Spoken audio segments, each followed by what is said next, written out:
Tonight's meeting of the Metropolitan, Nashville, and Davidson County Council is coming to you live from the council chambers and is a public affairs presentation of the Metro Nashville Network. Good evening, everyone. I'm Pat Nolan, your announcer for this program. Tonight, the 15th Metropolitan Council holds its 9th business meeting of the new term. This is also the 3rd meeting of calendar year 2020. We have a lengthy, or potentially lengthy, 22-page agenda. It may not be as lengthy as we thought because some things are going to be deferred we'll talk about in just a minute. It begins with a half a page of elections and confirmations. That includes filling 3 seats on the Community Oversight Board. Originally there were 10 people seeking that, but we're down to 6 at this point. 4 have either withdrawn or have found out they had not filed the proper paperwork to move forward. The council will make choices among those 6 to fill the 3 seats that are still open. The agenda also includes 7.5 pages of bills on public hearings. That's roughly 32 bills. None of the zoning meetings are outright disapproved by the Planning Commission, but public hearings generally take additional time. And we see the back of the chamber is pretty much full with the public here tonight. There are 2 short-term rental regulation bills that are up for public hearing, and short-term rentals are always hot issues up here at the council. One of the short-term bills is BL 2019-78. It would say that non-owner occupied short-term rentals could not be located less than 100 feet from a religious institution, a school or a playground, a park or a licensed daycare center or a playground, unless it's after a public hearing. The council approves a resolution with 21 affirmative votes. That's the same rule that applies if you want to get a waiver to get a beer permit. We're told that the public hearing will be held tonight and will be deferred after that for further study. Another short-term resolution, short-term rental measure that's on the council tonight is 2019-111. It would set up a new NS or no short-term rental zoning districts. It would ban short-term rentals of any kind. The ordinance would not rezone anybody's property at the current moment. It would not restrict anyone's use of the property currently. The bill would just provide alternative zoning districts if a neighborhood wanted to do that for rezonings in the future. That bill, we understand, will have its public hearing tonight and may be moved on second reading as well. The council agenda also includes 3 pages of resolutions, just over 4 pages of first reading bills, about 3 pages of second reading bills, and only about 1 page of third reading, final reading bills. There are 3 controversial bills on the agenda tonight for second reading. We believe all of them, except perhaps for one, will be deferred tonight. One is Bill 2020-148. It would prohibit Metro from entering into a new contract or renewing an existing contract with a private contractor that would manage a Metro detention facility after June 30th, 2022. The ordinance would prohibit Metro from entering into or renewing a contract with the state for the detention of incarcerated persons if that contract involves a private contractor managing the facility. Supporters believe private corrections are not a good thing for Metro to do.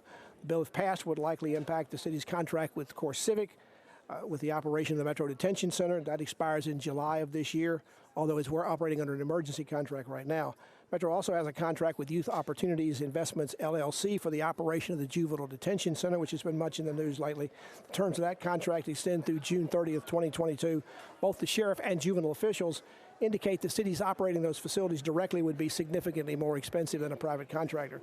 A sign of concern, if not opposition, Metro's Finance Director Kevin Crumbo has sent a letter to the council stating he is unable to certify the availability of funds for this ordinance since the total operating and capital budget requirements cannot be quantified at this point. The Finance Director's failure to do the funding availability does not limit the council's ability to pass this ordinance. However, because of that, it may be pretty much a sign that the administration is not comfortable with this bill at this point. We do understand that bill will be deferred tonight for additional study, including a special joint council committee and a couple of council committees later on next week before the next meeting. Another likely bill that would be controversial tonight, although again we understand it will be deferred, is BL 2020-149. It requires landlords to provide at least 90 days written notice to tenants before increasing a tenant's rent. The ordinance also provides that any increase in rent may not be effective prior to the completion of the term of the rental agreement. However, council staff indicates they'd like to see the bill further amended to exclude rental agreements that already provide for scheduled rent increases.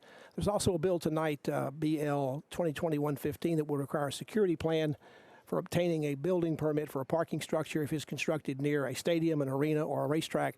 That's very much at the heart now of the controversy that's gone public about the construction of the MLS stadium out at the fairgrounds, which has been quite in the news this week.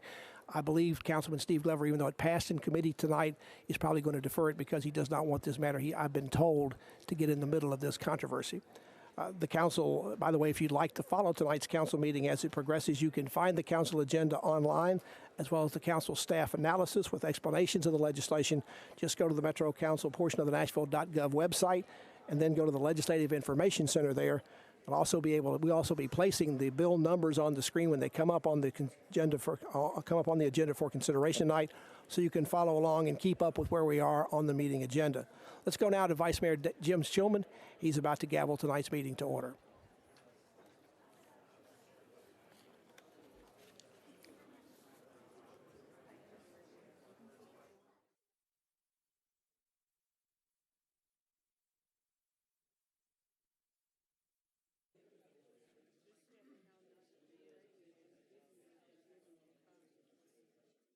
You ready?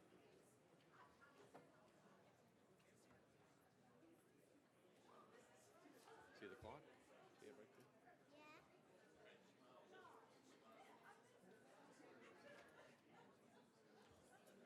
Okay, you ready? Bang it 3 times. Very good. All right.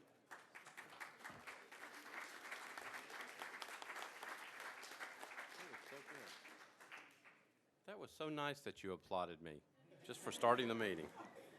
So will the meeting please come to order? We welcome you to the Metro Council. Today is Tuesday, February 4th, 2020. Will all members of the council, as well as the public, please rise for the invocation and remain standing for the Pledge of Allegiance. The invocation this evening will be offered by Minister Nolan Wazenga from the Second Presbyterian Church, a guest of Council Member Berkeley Allen. Thank you, sir, and council members, thank you all for the honor of being here. Thank you for what you do. While I am a Christian minister, I recognize that the faith commitments and consciences of us in this room and throughout the city that we serve are diverse and varied. So I invite you to receive this prayer in any sense that works for you or with your own heart. Please join me in prayer. God, source of all life and all beauty, you have made us humans to be co-workers in your creation. I thank you for all the creativity and care gathered in this council. Empower each leader here to be an agent of reconciliation, an ambassador of hope, as we all strive and struggle to love our neighbors as ourselves. Teach us compassion toward the whole human family. Enrich our lives by ever-widening circles of friendship, and show us your presence in those people who differ most from us. Guide us with clarity and love, that we may employ what power we have toward building up human community and the betterment of our common life.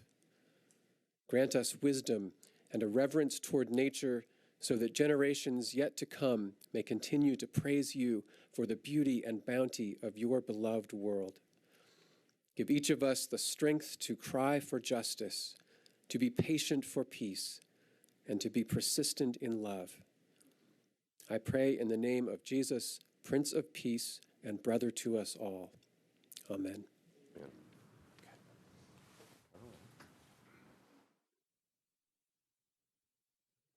I pledge allegiance to the flag of the United States of America and to the republic for which it stands, one nation, under God, indivisible, with liberty and justice for all.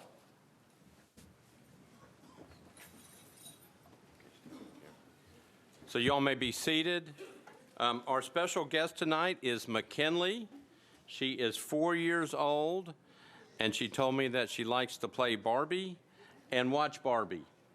Thank you, McKinley. You did a great job. Thank you.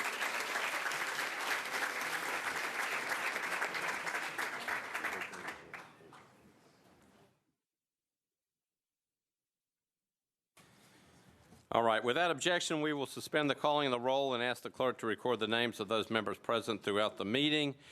Is there a motion for adoption of the minutes of the meetings from January 21st, 2020?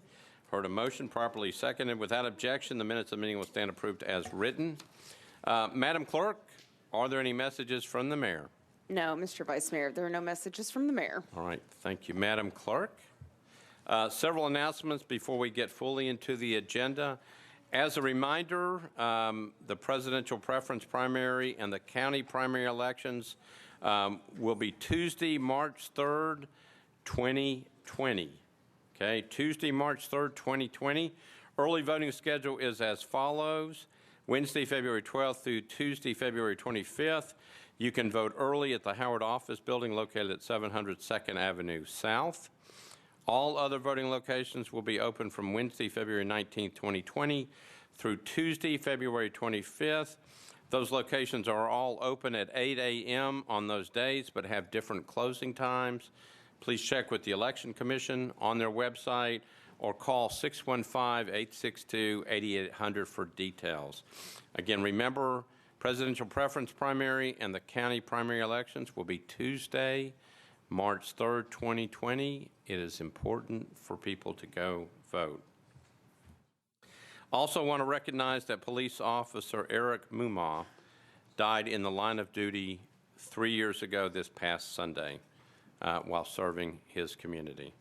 I appreciate the fact that Councilmember Tanya Hancock and former Councilmember Bill Pridemore helped to unveil a marker honoring the officer for his service. The marker can be found at Peeler Park. Thank you. Thank you for doing that. Councilmember Sledge, you are recognized. For what purpose? Thank you, Vice Mayor. I need a point of personal privilege. All right, you're recognized. Thank you, Vice Mayor. So I think, as everyone's probably aware, over the last week or so, we're having a very, I would say, in-depth debate about conversations regarding the stadium and surrounding parcels at the fairgrounds. I don't intend to have that debate tonight. I know that we don't have any legislation before us on that debate.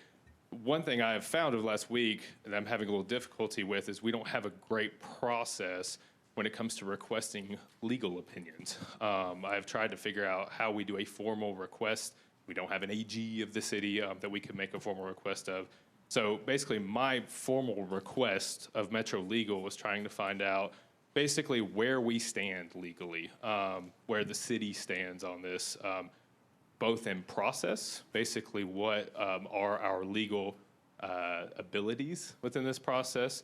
Does the administration have the ability to hold on a contract legally or on a law that was passed by the council and signed by the mayor's office? And then the second piece is a request about liability, if the city is potentially liable and to what degree the city is potentially liable. I don't know to whom to direct that. I believe I need to direct it to Metro Legal. I'm just trying to make it formally and publicly in a way that we can get it on the record in a timeline that works for Metro Legal to get that request completed. So let me get this clear, obviously. You don't want a discussion tonight. No, I'm not trying to. What you want is you've got a question that you want to address to Metro Legal. And I think it sounded like there were two questions that you want to address. Yes.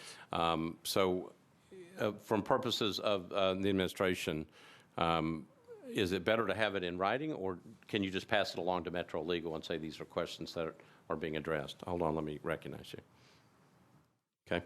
Yes, Mr. Vice Mayor, if that question could be submitted in writing, just for purposes of clarity, we will get that to the Metro Legal Director and have an answer as soon as possible to this body. All right, so Councilmember Sledge, is that okay if you can get it in writing, working with, if you want to work with our legal director and then just send it down, that would be appropriate. That sounds great. That's okay. all I need to know. All right, thank you.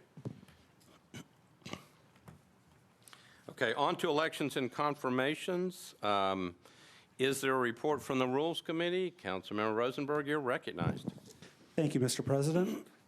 First up, we had the Beer Permit Board. We had the reappointment of Mr. Christopher Bellamy, the appointment of Ms. Delphine Fox, the reappointment of Ms. Kia Jarman, all with terms expiring October 31st, 2023. We move to approve all three by a vote of 6-0, and I move approval. Okay, so you've heard the motion. It's been properly seconded. Reappointment of Mr. Christopher Bellamy, appointment of Ms. Delphine Fox, reappointment of Ms. Kia Jarman. Motion is to approve. Again, properly seconded. Any discussion? Seeing none, all those in favor say aye. Opposed, no. You adopt. Councilmember Rosenberg, you're recognized. Thank you, Mr. President. Next up, we have the appointment for the Stormwater Management Committee, the appointment of Ms. Margaret Littman with the term expiring October 31st, 2023. Due to some personal issues, Ms. Littman couldn't be here. Under the charter, if we don't take action on this tonight, it automatically becomes approved. I've spoken with the mayor's office about this. I'm going to move disapproval of this tonight, and that'll give the mayor's office the opportunity to reset the appointment and start from scratch. Happy to answer any questions, but in the meantime, that's the motion. Okay, so the motion is to disapprove with Ms. Margaret Littman on the Stormwater Management Committee. Properly seconded. Any discussion? All right, seeing none, it's a disapproval motion. It goes back to the mayor's office. All those in favor say aye. Aye. Opposed, no. Motion to disapprove is granted. Okay, before we get, obviously, Councilmember Rosenberg skipped the Community Oversight Board. That's on the agenda to take a look at tonight and to vote. Before we go back to a report on the interview process that we had earlier today, wanted to make sure that we go through a couple of different things and make sure the council is all on the same page in terms of how we plan to proceed tonight. So again, let me first indicate several things that we have to do before we get to the Rules Committee report. If you remember, we started out with 2 vacancies for the Community Oversight Board when we started this process back actually in December. In response to those 2 openings, if you remember, we had 11 nominations that came in for the 2 vacancies. After we did that, we understood that there was a 3rd vacancy. Ms. Danita Marsh resigned from the Community Oversight Board. That left a 3rd opening on the Community Oversight Board. We then had another process where people could nominate because we had the 3rd vacancy. In response to that 3rd vacancy, we had no new applications. So all we have in front of us right now are the 11 that we started with. There was no new application, so we can handle all 3 vacancies at the same time. We don't have to do it in steps because we didn't have anybody applied on the second go-around. Therefore, we had 11 nominees that were eligible for the 3 vacant seats. Again, because there were no applicants for the 3rd spot, we can vote for the 3 vacancies at one time. Since we started this whole process, 1 individual withdrew. So that person will be taken off the nomination ballot for tonight. We had another individual withdraw yesterday because of a conflict. So now we're down to 9. In reviewing the application process last week, working with Mr. Cooper, our legal director, and this is covered in a memorandum that was sent to you all this morning, we learned and reviewed the fact that 3 candidates, 3 nominees had turned in their required questionnaires into the clerk's office after the filing deadline. They missed the filing deadline. Pursuant to our Rule 23 and clearly stated in the memorandums detailing the process for nomination, all petitions, all questionnaires from the nominees had to be in by noon on January 28th, 2020. And according to the memorandums, they could either be sent in by email or brought directly into the clerk's office. In fact, the questionnaires, when we first started this process, when the first 2 vacancies opened up, the questionnaires had to be in originally by noon on January 14th, 2020. But because we ended up with the extra vacancy, the 3rd vacancy, we gave everyone an additional 2 weeks to turn in their questionnaires. So everybody had an additional 2 weeks. It is my opinion that based upon the rules, we cannot accept the nomination of the 3 individuals who submitted late. Now, that decision is reversible by the council if it so chooses. So I'm opening it up on the floor if anybody wants to make any type of motion to allow for the 3 nominations to come in. Again, it was my determination after reading the rule and understanding the memorandums that were all posted and made clear and that people could submit by either email or submit directly to the clerk's office, and within the additional 2 weeks, that there were plenty of time to get the questionnaires in. And I'm concerned about the precedent if we don't hold tight to the rule. So unless somebody has any objection, then we will continue on the process, and those 3 individuals, their nominations will be withdrawn. All right, seeing none. So after all that, we have 6 people that remain and then were interviewed by the Rules Committee. And so at this point, I would ask for a report from the Rules Committee. Councilmember Rosenberg, you're recognized. Thank you, Mr. President. Well, we had the opportunity to interview Ms. Borum, Ms. Davis, Ms. Iguacan, Mr. Hughes, Mr. Witzel, Mr. X. They all indicated that they are qualified under state law and the charter. All right, thank you. So everyone that, the 6 came through the process and were interviewed, and no one was disqualified. So we have 6 people to consider tonight for the 3 open slots. All right, so this is how we plan to proceed. Some of you lived through this last time. We don't have as many nominees as we did last time. Last time, the first ballot had 57 nominees. This time, we only have 6 names on the ballot. Here's how we plan to proceed. As you can tell, we are passing out right now ballots. All 6 names are on the ballot. I don't think the names are on the ballot. I think it's just 3 lines. And yeah, Oh, they're just blank. They'll have to Okay. know which ones are option. Okay, so I will go through the names of the 6 people who are still qualified when everybody gets the ballots passed out. Okay, hold on. Be eligible, so we didn't put them on there. That's okay. All right. So, okay, so you're getting a blank ballot, all right? So do not write your own name on here, all right? I'm going to tell you in just a minute who are the individuals that you can vote for, all right? So let me go back through the process again.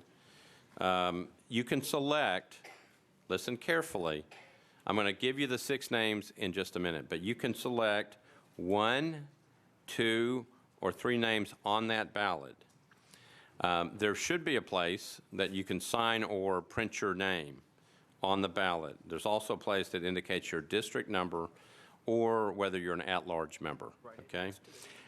Based upon what happened last time we did this, some of you can't write legibly and we can't identify your name. So if you realize that you sign your signature and we can't read it, please print your name so we can figure out where the ballot's coming from. When done, don't do this yet because I haven't told you the names yet. Fold your ballot, hold it in the air, and we'll collect them. We will then collect them, read them. The Metro Clerk will read them out loud to confirm your choices are correct. We will then tabulate the votes. In order to be selected for one of the vacancies, the nominee will have to get a majority vote of the council, which is 21 votes. Well, a majority of those present and voting, so. It's a majority vote, so we just go with it would be majority, yeah, so we've got, I think, 39 here, so Okay. 20. So we are checking, so it will be 20 votes because we have 39 people present and voting. So 20 votes, you have to get 20 votes, majority votes of the members of the council voting, you will have to get 20 votes. If no one is selected on the first ballot, we will remove the individual who receives the lowest number of votes, and then we will vote again. So let me explain how that works. If we have 6 names and nobody's elected on the first ballot, then if we passed out the ballots again, we could get the exact same total. We could be here forever. So if no one is selected on the first ballot, we will remove the individual who receives the lowest number of votes, and then we will vote again. If an individual or 2 are selected on the first round, we will leave the remaining candidates on the ballot for the second vote. If that doesn't secure nominations, we will go to additional rounds and leave off the nominee who receives the lowest number of votes as we go forward. All right. This is a little different than when we had the 57 votes because we had so many, we had to split it by half. This we have obviously a lower number of ballots, so we're making sure we go through so that we can properly see how many people go through the rounds. We don't want to continue voting on the same people and get the same results. So if we go through that first round and no one is selected, we will take off the individual who gets the lowest number of votes. We'll keep doing this. We'll keep explaining the process as we go through. If we have to go through a second round or a third round, we will continue to explain the process. Again, we will go over the procedure between rounds to make sure that everyone is clear on the process.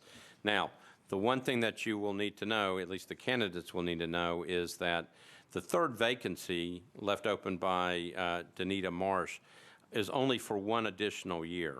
So whoever comes in, whoever gets the third spot, whoever is the third person selected, that will fill the term of Ms. Marsh.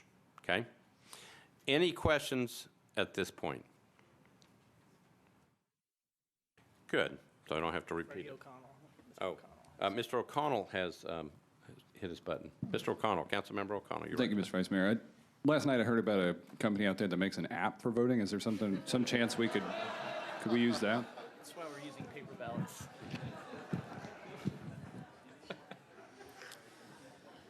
So, Councilmember O'Connell, if you would prefer, we could put the 6 individuals in different parts of the room, and then we could have council members go to the person that they like. But if they wanted to do it 1, 2, or 3, then I think you would have to stay there, and we'd have to count you, and then you'd have to move someplace else. But we're not prepared for that, and we would like to get the totals done by tonight. Okay? So we will proceed ahead. I do feel sorry for many people on that. I know. I'll leave it at that. Okay. Okay. So here are the candidates. So I'm going to go through them twice, and you may want to write them down and then circle them if that's what you want, or you can just. Oh, thank you, Councilmember Young. So the names are on the board, but all the names are listed there, but not all of them are eligible at this point. Okay, so let me tell you who is not eligible. I'll go through the names and I'll tell you if they're eligible or not. Daniel Alvarez is not eligible. Okay. Jane Borum is eligible. Melvin Brown is not eligible.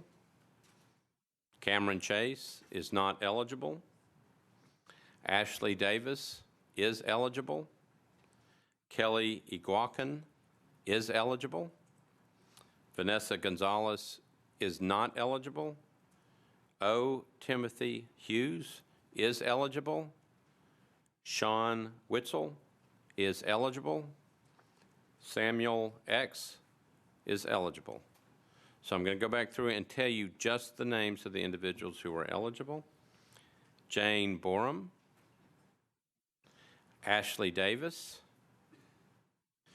Kelly Iguacan, O. Timothy Hughes, Sean Witzel, Samuel X. Any questions at this point? All right, so you are now ready to vote. Again, put your name, signature, print. You can vote for 1, 2, or 3, and then when you've got it, fold it, and we will come around and collect, and then we will tabulate the votes.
So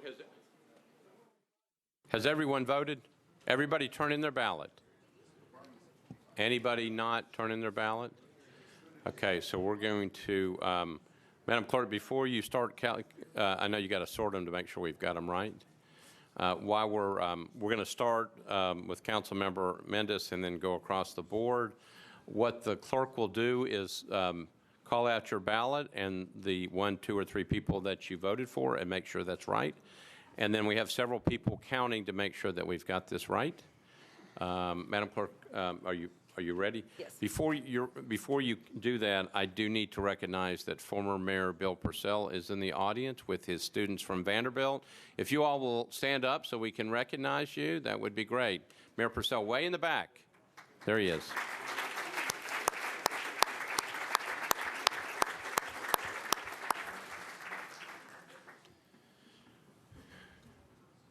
All right, Madam Clerk.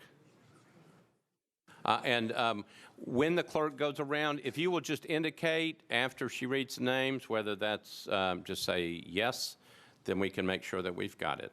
All right, Madam Clerk, proceed ahead.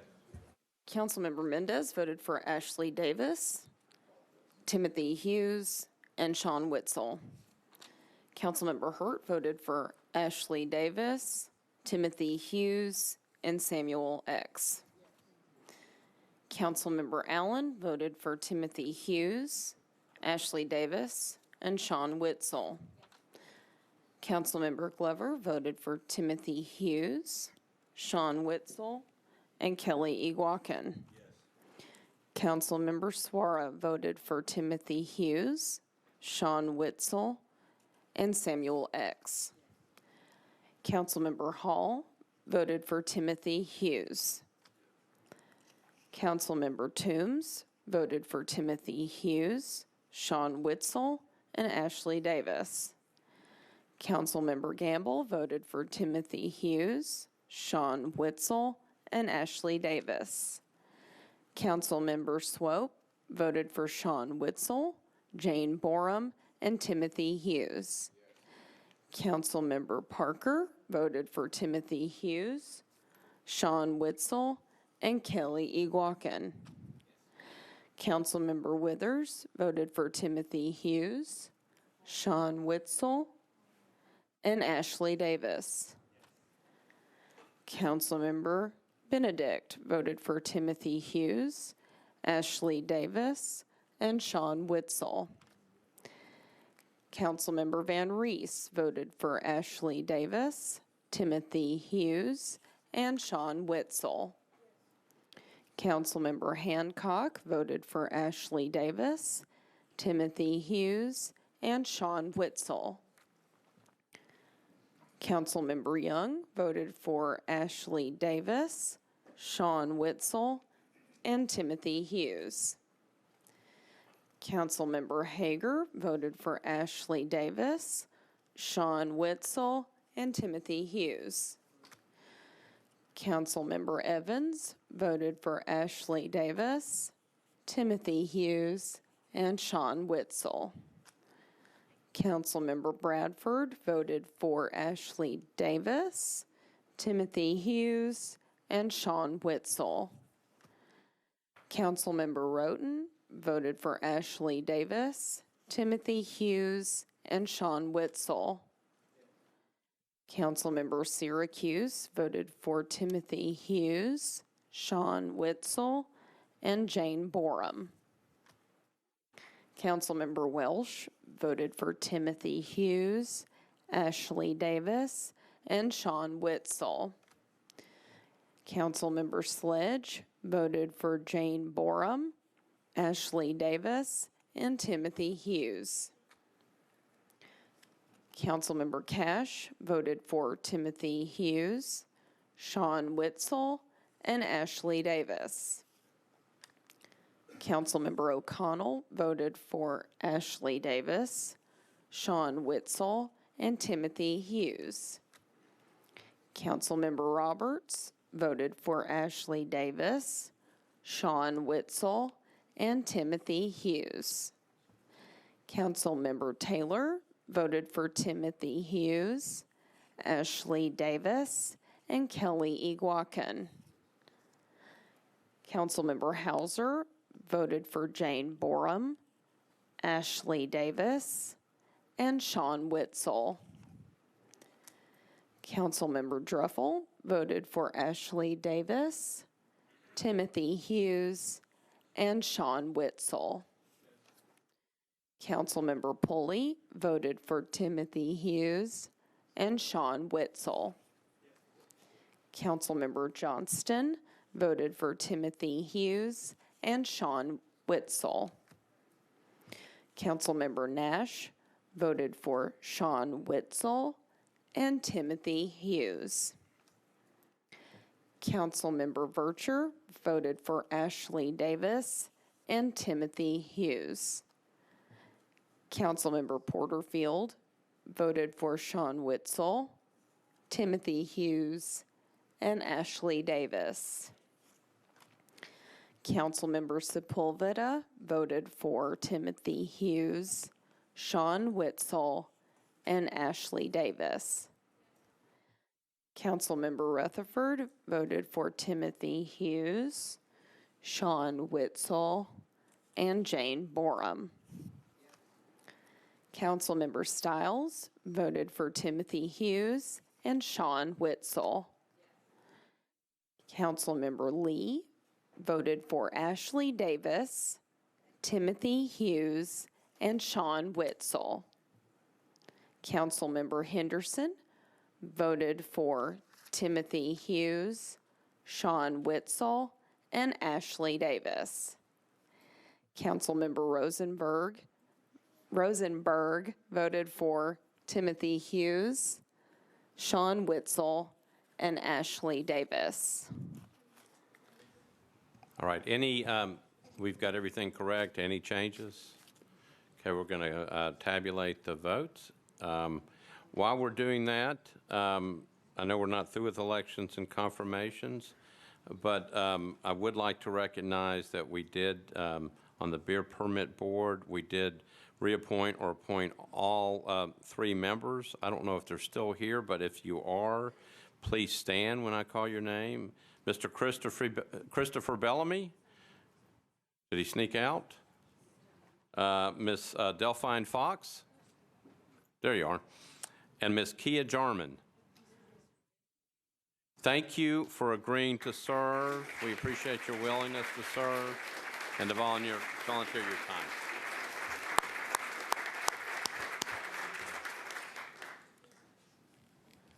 And you can stay and listen to the results, or you can leave.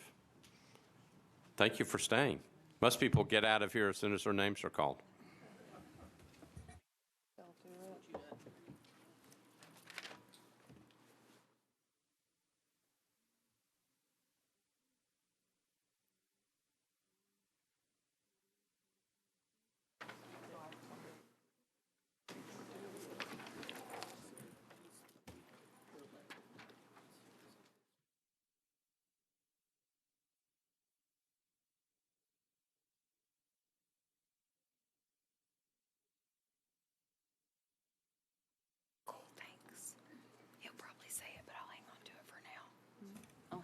For a second.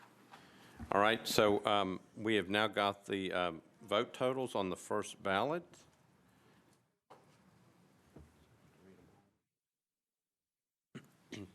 All right, so I'm going to read all the totals. Ms. Jane Borum received 5 votes. Ms. Ashley Davis received 28 votes. Kelly Iguacan received 3 votes. Timothy Hughes received 38 votes. Sean Witzel received 34 votes. And Samuel X received 2 votes. So you had to receive at least 20 votes to be elected. So we elected all 3 on the first round. The lead vote getter was Timothy Hughes with 38 votes, Sean Witzel with 34 votes, and Ashley Davis received 28 votes. Those are the 3 members that were elected to serve on the Community Oversight Board. And I will tell you that because Ms. Davis got 28 votes, she will get that 3rd spot, which means that she serves the remainder of the 1-year term that's still sitting for Ms. Danita Marsh. All right? So if you will join me in thanking, if you are here, please stand up. Those three individuals, again, O. Timothy Hughes, Sean Witzel, and Ashley Davis.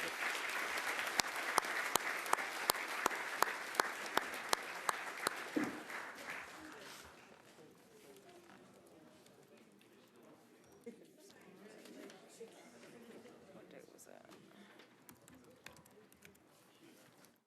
Okay.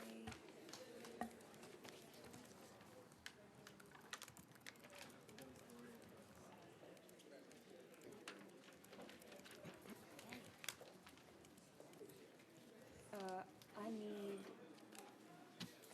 really, I'm going to try to keep.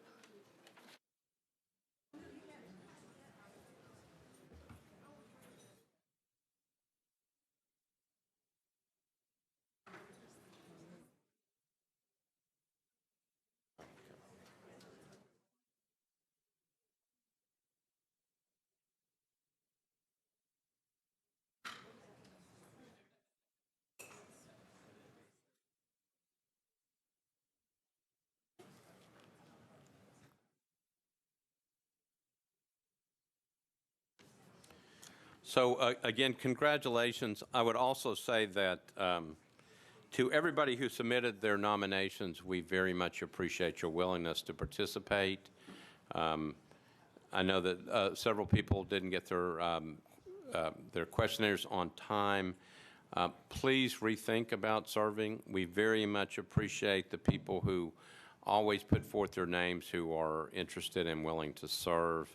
For those of you who qualified but did not win, please stay involved. And if there are other things that are that interest you, obviously these appointments are made every so often. Please stay involved and participate. So thank you all for being a part of the process.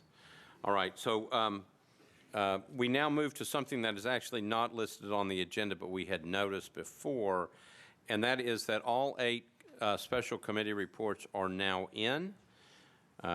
We ask that each chairman of the 8 special committees provide to the council basically a synopsis of the report of the committee. We ask them to do it in 3 minutes or less.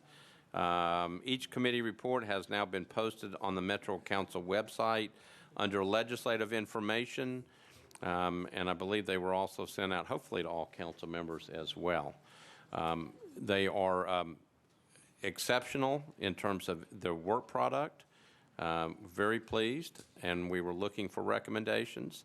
And so I want to thank everyone who was a part of this process, all the council members, the citizens who agreed to serve on those committees, and we also had a representative of the Mayor's Youth Council on each committee as well. Thank you for a job well done. All right, so now what we're going to do is we're going to just go through the list. And what I'll do is I'll ask the chair just to make brief comments, and then my guess is we will be hearing about these reports again, particularly if we follow up on recommendations. Okay, any questions before we start? Okay. Okay, the first special committee was Why Are Nashvillians Not Voting, and what steps can be taken to get more citizens engaged. Councilmember Welsh, you're recognized. Thank you very much, Mr. President. Our committee was tasked with figuring out why voter turnout in Nashville is so low, why voter participation is so low, and recommendations that could be implemented by Metro government to improve turnout, civic engagement, voter registration, up and down the line. We discovered in our research, we looked over previously done studies, both within Tennessee and throughout the country, and did physical surveys with 328 Tennesseans asking about their level of engagement and why they are engaged or not engaged. And we discovered that there are both structural and psychological barriers to why people vote and don't vote. A lot of the structural barriers are things like very restrictive voter ID laws, limited times when you can early vote, limited locations where you can early vote, felons being disenfranchised, people not understanding the registration system. Some of the psychological barriers were people feeling very disengaged from the voting process and what their vote actually means, feeling like their vote doesn't matter, having general apathy towards the issues, not knowing how to vote, not coming from a background or a culture that valued voting. And our recommendations are actually quite simple. There are many, many things that we as a council can do. There are many things that we can't do because some of the more restrictive structural issues are actually based on the state and actions of the state, and it would require the state to change them. But we realize that we can do simple things, changing where and how we early vote, voting locations, voter hours, doing more education with people about how you register, where you vote, getting more civics education into the schools, investing in that education and doing something from the top down, having the mayor's office speak about how valuable it is, producing some things with our public television station here, NCAT, education systems on civic engagements and how to vote, making sure that we are communicating the correct information of how to register, where to vote, and just re-engaging people. We also feel like we could pass some charter amendments perhaps to move voting days to November to get rid of voter fatigue, get rid of runoffs, get rid of the 50+1 benchmark in elections that have more than 2 candidates. We have a whole slate of issues, but it's going to require all of us to be committed to wanting more people to engage in the process, to engage with us as council, to engage in the entire Metro government, and realize that their voice and their impact will help direct what this city looks like going into the future. So we're really proud of our work, and I want to thank my committee very much for all their hard work. Thank you. Thank you, Council Member. Special Committee number 2, what steps can be taken working with the school board to make sure that teachers do not have to pay out of pocket for school supplies for their classrooms? While you are looking at that issue, what about the textbook situation? Are there enough to go around, and if not, why? Councilmember Hancock, you're recognized. Thank you. This was a fantastic opportunity. I really enjoyed working with the entire committee, especially the members out of the community that spent so much time over the last 3 months discussing, researching, and trying to develop a plan. Overall, school supplies is a large and broad category, much more broad than many people realize, and as such, teachers have an inadequate reimbursement amount and procedure.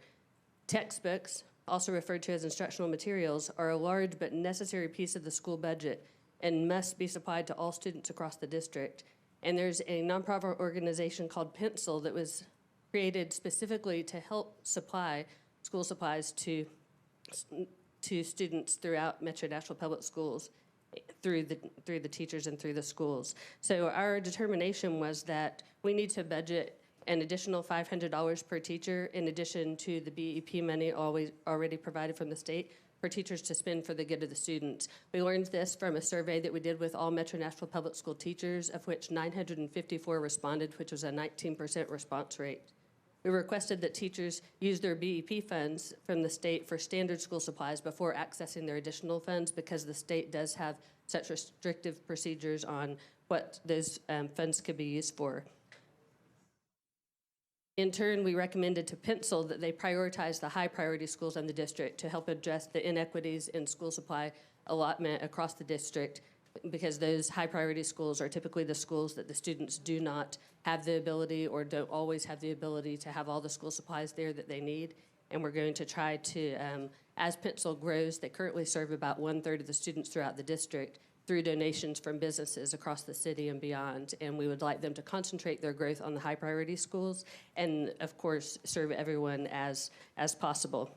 The textbook policy surprised us all because we did not know that when the council did not fully fund the schools the last 2 years, that one of the first items that was cut from the budget was the textbooks for every student. Textbooks were still purchased the last 2 years, but they were purchased in classroom sets, which meant the teacher had enough to distribute for that class and then would have to collect them as the students left and then hand them out again for the next class. So there were not enough textbooks for students to take home. Therefore, teachers couldn't assign homework through textbooks, and thus the many copied textbook pages that people saw coming home with their students, or no homework or textbooks in their backpacks at all. So our recommendation to Metro Nashville Public Schools is to consider textbooks on the budget as a non-negotiable expense. This is something for the good of the students. This is something they need to learn, and we cannot expect our teachers to invent curriculum for the for the students. So purchasing a classroom set is not serving the needs of the entire student population. It's causing a backslide in our education of our students here in Nashville, and we need to purchase those textbooks for every student moving forward. We are a little bit behind because textbooks are purchased on a 6-year cycle. We're going to recommend to Metro Council that we pass a resolution to request that the state revise the BEP guidelines. Governor Lee must have been reading our report already because he's already released some news today about the funding, additional funding that he's going to send to education, so I'm very pleased about that. And then our recommendations to Mayor Cooper to make sure that the budget that the school board submits and that he submits for the school board to us to approve includes $2.5 million for school supplies for teachers and $13 million for this year's English language arts adoption, which is the largest adoption that we have, because English language arts is the most expensive, but it's something we need to do for the good of the students. Thank you. Thank you very much. Thank you. Special committee number 3. Seems like almost everywhere you go, especially downtown, there are full and partial street closures. Are they all properly permitted before an entity is allowed to close the street? Are plans established and carried out to deal with traffic backup? If they are not permitted or allowed to be blocking streets, why is no one enforcing stopping them from doing this? Councilmember Parker, you're recognized. Thank you, Vice Mayor. And first, I'd like to thank our committee members, members of the public who joined our meetings, and Public Works for working with us through this process. I tried to keep our report very brief, so I hope that some of y'all will read it. I'm just going to highlight a few of our recommendations here. First being the number of inspectors. A lot of the issues that we're seeing could be better addressed through enforcement of existing code and regulations. Public Works currently has 4 inspectors that handle this kind of work. Back in fiscal year 12, they had 3. 1 was added in 2015 to bring that total to 4. In that time, from fiscal 12 to now, annual volume of permits has about doubled. So we're dealing with 1 more inspector, permits have doubled. And this year, Public Works has put a request for 4 additional inspectors in the budget. And we think that that is a really critical, we recommend that request be fully funded. In addition, we have a number of other recommendations we've identified. The current committee structure for Public Works, and the meetings are occupied with routine administrative business most of the time, and we don't have much opportunity to work on legislation or approach some of these problems. So we recommended creating an ad hoc special or subcommittee of Public Works as the vice mayor and chair of Public Works see fit. And yeah, those are just the 2 that I'd like to highlight here. Thank you. All right. Thank you, council member. Special committee number 4, sidewalks. Perpetual issue for Nashville. Who has the list of current and future sidewalks? How is that list determined? How much does it cost to build a linear foot of sidewalk in Nashville? How does that cost compare with other peer cities? And is there a way to reduce the cost so that we can get more sidewalks? Councilmember Benedict. Thank you, Vice Mayor. Thank you for the opportunity to chair this special committee on sidewalks. The team that you assembled donated a lot of time to our work, which has resulted in the following findings and recommendations. First, Nashville has been a car-centric city for more than half a century. With our population growth and with more density in our urban core, our infrastructure has not kept up with these new demands. Metro Public Works has 1 full-time employee dedicated to maintaining and creating sidewalks. This employee could be viewed perhaps as a project manager. She oversees contractors and coordinates cross-departmental engagement with every sidewalk project in the city.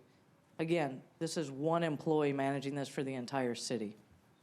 Metro Public Works budgets $1,000 per linear foot, and the cost currently is averaging $837.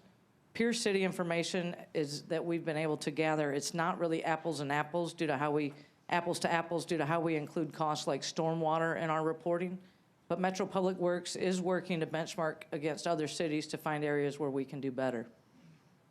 Funding for sidewalks has fluctuated over the years. For the past 2 years, Metro Public Works has received $30 million for sidewalks. However, that number is subject to change from budget to budget. They currently use $10 million for maintenance and repairs, and the remaining $20 million for new sidewalks. At the cost of $1,000 per linear foot, we're getting roughly 4 miles of sidewalks per year. However, even if we could reduce or cut our costs in half, we would still only get about 8 miles of sidewalk per year. Our priority sidewalk network includes 71 miles. So it's going to take us 10 years at least if our costs were half, but the plan is 20 years to get 71 miles of sidewalk, which will not meet the needs or the desire of our constituents. So recommendations, the most important factor is political will from the council and from the mayor. To become a walkable city, there must be urgency to pedestrian safety by providing a dedicated revenue stream. Metro Public Works cannot hire additional staff and execute a robust plan without a long-term plan that is supported by taxpayers. And that needs to be led, of course, by elected officials. We need to bring our costs down, so Metro Public Works, in conjunction with procurement, should work to expand our vendors. We should have multiple contractors who build sidewalks, and we should have them spot bid the work once a plan is designed. We need to depoliticize the building of sidewalks as well. We must show that there's a citywide commitment and that prioritization is determined by ranked safety needs for all Nashvillians rather than by council district or even pedestrian benefit zones. We need to design a good, better, best strategy when we build sidewalks. In many places, we need the current level of quality that we build. However, in other places, a less robust product could work equally well. There's other findings that are in the report, but I see I'm out of time. So I just want to wrap up with this. 2019 last year is on record as the year with the highest number of pedestrian fatalities, as most of us know. 32 lives were lost. This year is already on pace to beat that record with 5 deaths last month alone. These are mothers and fathers, daughters and sons, and they represent the urgency that we need to have to prevent future tragedies. We must do better as a city, but also as residents. If you're in a car, pay attention and slow down. You're in the 2,000-pound box of metal going up against a 180-pound person walking across the street. Slow down, pay attention, and know that we're going to get to work and fix this. Thank you, Vice Mayor. All right. Thank you, Council Member. Special Committee Number 5, 37208. It has, according to reports, the highest percentage of incarceration in the country. What do we need to correct that? Councilmember Taylor, you're recognized. Vice Mayor, thank you so much for putting these committees together. To the 37208 Committee, thank you so much for your tireless effort and work. And a special thanks to Dr. Phyllis Hildreth for facilitating our Liberate 208 listening session. I'm going to read to you a letter that I wrote to the committee. You either die or go to jail, said Deidre Nicole, a longtime resident of 37208 in our first meeting. Her statement sums up the hopelessness of many residents living in 37208. But incarceration is only a symptom, not the sickness. The sickness is a lack of opportunity, and that is why the work of the 37208 Special Committee is paramount. In the Brookings Institute report, Work and Opportunity Before and After Incarceration, Adam Looney cites poverty as one of the major predictors in incarceration. 27% of prisoners grew up in families in the bottom 10% of income distribution, earning less than $14,000 annually. Family conditions are also linked to high incarceration. African-American boys raised in single-parent homes are 2 times more likely to be incarcerated than those in 2-parent homes. In searching for solutions, the 3728 Committee has concentrated on 2 areas: prevention and post-incarceration. As a resident of 37208, I take this work our community is doing very personal. I deeply appreciate the efforts to provide sustainable solutions. I invite you, each one of you in this council chamber, each one of you out there, and each citizen of this city, of this IT city. We want some of it in 37208. Our campaign to reach the goals outlined in this report, we want to make sure that we have the same vigor and tenacity to support neighbors navigating the aftermath of the flood. We will need the same resolve to address the systems of oppression that lead this devastating statistic. Thank you so much. Thank you, Council Member, and I appreciate the work of the committee. Special Committee number 6, teachers, firefighters, police, Metro employees. Where do our employees fit on the pay schedule? How do we compare to our peer cities? Do our employees feel valued? What can and should we do about this? Councilmember Nash, you're recognized. Thank you, Mr. Vice Mayor. I too want to thank all the people that helped serve on this committee, council members and community members, and especially the labor representatives that worked with us. They did all the heavy lifting, got us all the data to put these reports together. The bottom line is, during the Great Recession, 2008, 2009, in order to get over that crisis, the city, like lots of cities and commercial businesses, private businesses, public business, all had to tighten their belts. And when you tighten your belt in government, and as most businesses, it means employees bear the brunt. The police department, 90% of the budget goes to personnel. And for the first, so you know, the general services owns the building, they own the cars. People and so when you say, let's freeze pay and let's target savings of $2 or $3 million a year, that means we're not going to hire people. For the first time in Metro government's history, we froze pay steps. We often did not get across-the-board pay raises, but here we compressed the steps for several years in a row. And we really haven't, as the city began to prosper again, employees haven't yet shared in that prosperity. We've just kind of inched along and kicked the can down the road some more. We get distracted with other big plans and the like. So bottom line is the data showed with our comparable cities that we were down between 5 and 35%, depending on the different classifications. We weren't able to do every classification in government, but I think we got a very representative group together from lower paid employees to higher paid employees. And there's no doubt that those that we didn't survey are probably in similar situations.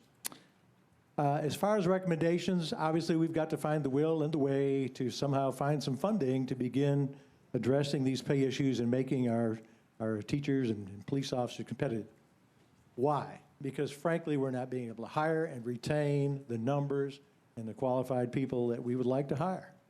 And what does that mean to the people we serve? Well, that means that you wait a little longer when you go down to get a permitted codes.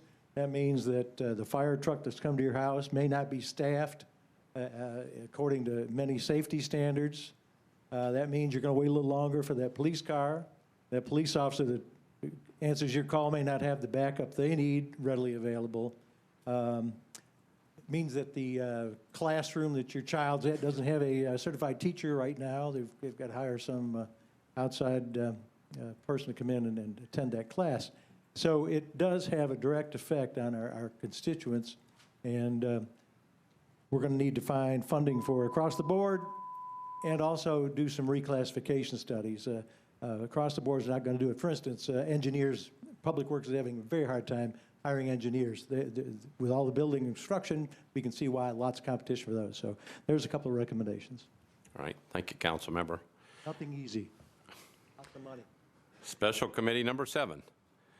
What are the current after-school opportunities for our young people in Nashville, and what should they be? Councilmember Gamble. Thank you, Vice Mayor, and thank you for the opportunity to chair this committee.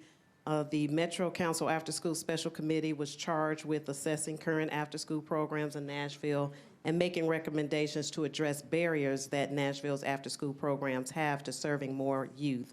I'd like to thank the After School Special Committee, which consisted of 11 members, including Council members Tom Druffel, Berkeley Allen, Sandra Sepulveda, and Steve Glover, and community members Janelle Douglas, Arthur Franklin, Susan Hanson, Berthina McKinney, Abigail Sanderson, and Lynn Hoyt. Over the course of 3 months, the committee held 5 in-person meetings, reviewed multiple studies on the impact and importance of after-school and summer programs for youth development, and communicated online to develop the recommendations presented. we assessed a cross-section of organizations that offer and support after-school programs, including the Nashville After School Zone Alliance, Metro Nashville Public Schools, Metro Parks and Recreation, the Oasis Center, Opportunity Now, Boys and Girls Club of Middle Tennessee, United Way of Middle Tennessee, the Preston Taylor Ministries, and also MTA We Go. We have detailed information about what those organizations do in the report. I invite you to read that.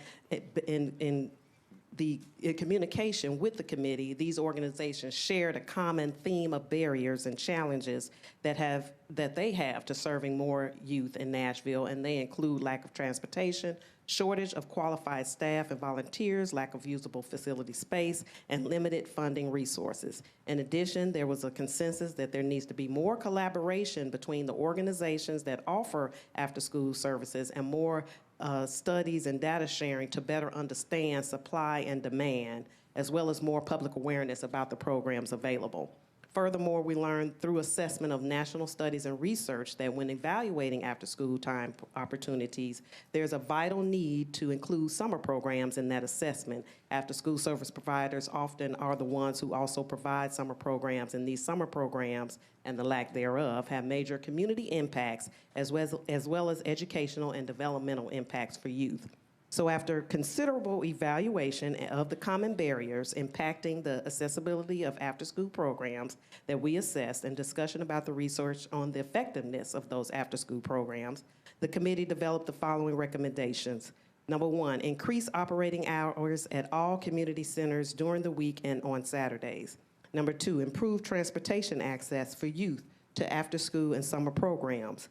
And number three, transition the Nashville After Zone Alliance from a public-private partnership to a Metro government agency office or commission of after-school and summer coordination to enable the organization to scale up its funding and support services to all after-school programs in Nashville. And in the conclusion, I'll just say that we feel that these recommendations will help address the need for making the after-school programs more accessible. We also feel that the children who would otherwise not have an opportunity to participate in after-school programs will reap a host of positive benefits in being able to do so. So that is our recommendation. I invite you to read more detail. It's a very detailed report, so thank you. Thank you, Council Member. And Special Committee number 8, enforcement of our code. The council can pass all the ordinances that it wants to, but if the law is not being enforced, the ordinances do not mean much. Working with the Codes Department, determine the extent of our enforcement efforts. What is being enforced? How quickly are we able to respond to a concern? Are we properly staffed? What areas need updating? Councilmember Johnston, you are the chair. Thank you. First, I want to thank Mr. Bill Herbert for helping me tremendously, helping the entire committee and being available for our meetings. He's a tremendous resource. He's so dedicated to that department, as are so many of his staff, and I just thank them so much. I also want to make a comment on how important our codes department is from a public safety perspective, as well as a quality of life perspective. So from a public safety, it's their job to make sure that the buildings that we're building, that we live and work in, are safe to live and work in them. And so those inspectors have a very, very important job. Also from a quality of life, so our property standards division, making sure that people are not having property violations that will obviously affect your quality of life, but possibly your property values as well. It's important to note that codes is self-funded 100%. The taxpayers do not pay for codes. So codes, the permits that they issue and the fees that they collect 100% fund that entire department, to the point that in the past 5 years, on average, about a little over $14 million has been added to the general fund. So we thank them. So those permit fees are based on an ICC table. It's a building valuation data, and it's updated every 6 months. And it basically says this is what your permit valuation should be based on the cost of the building. So the more the building costs, the more your permit is going to cost. So I'm saying that for a specific reason, and I'll come back to it later. So the two biggest challenges that we identified with codes is personnel and fleet. So the growth rate that Nashville has experienced, and obviously you can see cranes in the airs, and there's just a ton of development here. The number of permits that have been issued have gone up, and the valuation of the permits that has gone up tremendously. The level of staffing has not met that. So it's very simple. They need more people to do their job and to handle that workload. From a fleet perspective, they have about 65 inspectors with only 56 vehicles. 40% of those vehicles are aged out, meaning they're either 10 years old or they have over 100,000 miles. So there's a shuffle game every single day to figure out who's gonna have a car, who doesn't have a car, where's the car gonna come from, did it go to general services and never come back from a maintenance perspective? So it's a little bit of a nightmare and definitely takes some man hours just managing who's getting what and where is it coming from. So from a personnel perspective, what we have decided, well, what we recommend is that there's 10 employees that they need, specifically 2 zoning examiners, 1 mechanical inspector, 1 plumbing. I've already done 3 minutes? Yeah, but you can keep going. That's Sorry. That went fast. I apologize. 1 plumbing inspector, 1 administrative development services, 1 customer service representative, 1 plan reviewer, 1 chief of STR enforcement, which is short-term rental, and 2 property standards inspectors. The fiscal note for this is about $721,500 per year. Because they're self-funded, each one of these employees actually generates revenue. So the finance department came back and said they're going to generate about an extra $1 million in revenue. So it's actually a net positive. It's not going to cost us anything to hire these new employees, which is fantastic. As far as a fleet perspective, we are recommending to use a rental. It's a pilot program. It's a 6-month pilot program to rent their fleet from Enterprise Rent-A-Car. So the rental fleet would provide new vehicles for all inspectors. It eliminates the downtime, increases the safety because they're safer vehicles. They're fully insured, so that takes that off of Metro. We can't put a fiscal note to what money we're saving there because we don't know how many people are going to get into an accident. So theoretically, we could get in 0 accidents and it would save us 0 money, or everyone could get in one. It takes the burden off of an already stressed general services department. That is going to cost $251,000 per year. It's just going to cost more money.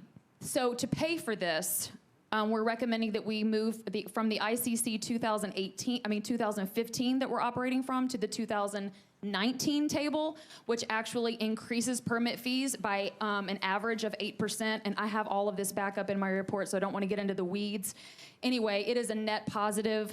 Again, they pay for themselves. They're going to continue to pay for themselves. This actually, even with the extra money that we're paying for the fleet, we are increasing efficiency. So I hope that everyone uses our recommendations. Thank you so much. Sorry for going over. That's all right. Thank you, council member. So thank you all for all the work that you did. Thank you for the council members, for the citizens that served, for the members of the Mayor's Youth Council who served. I will tell you that the work looks really good. I would encourage everyone to take a look at the reports. And now that you've got the recommendations, now the question is, how do you want to act on them? So I would look at the chairs, the members of the committee. You all determine where you go from here. And I don't think we've heard the end of these reports. Thank you again for your service on this. And because everyone did such a good job on these, we may have some more committees coming up later in the year. All right, so thank you.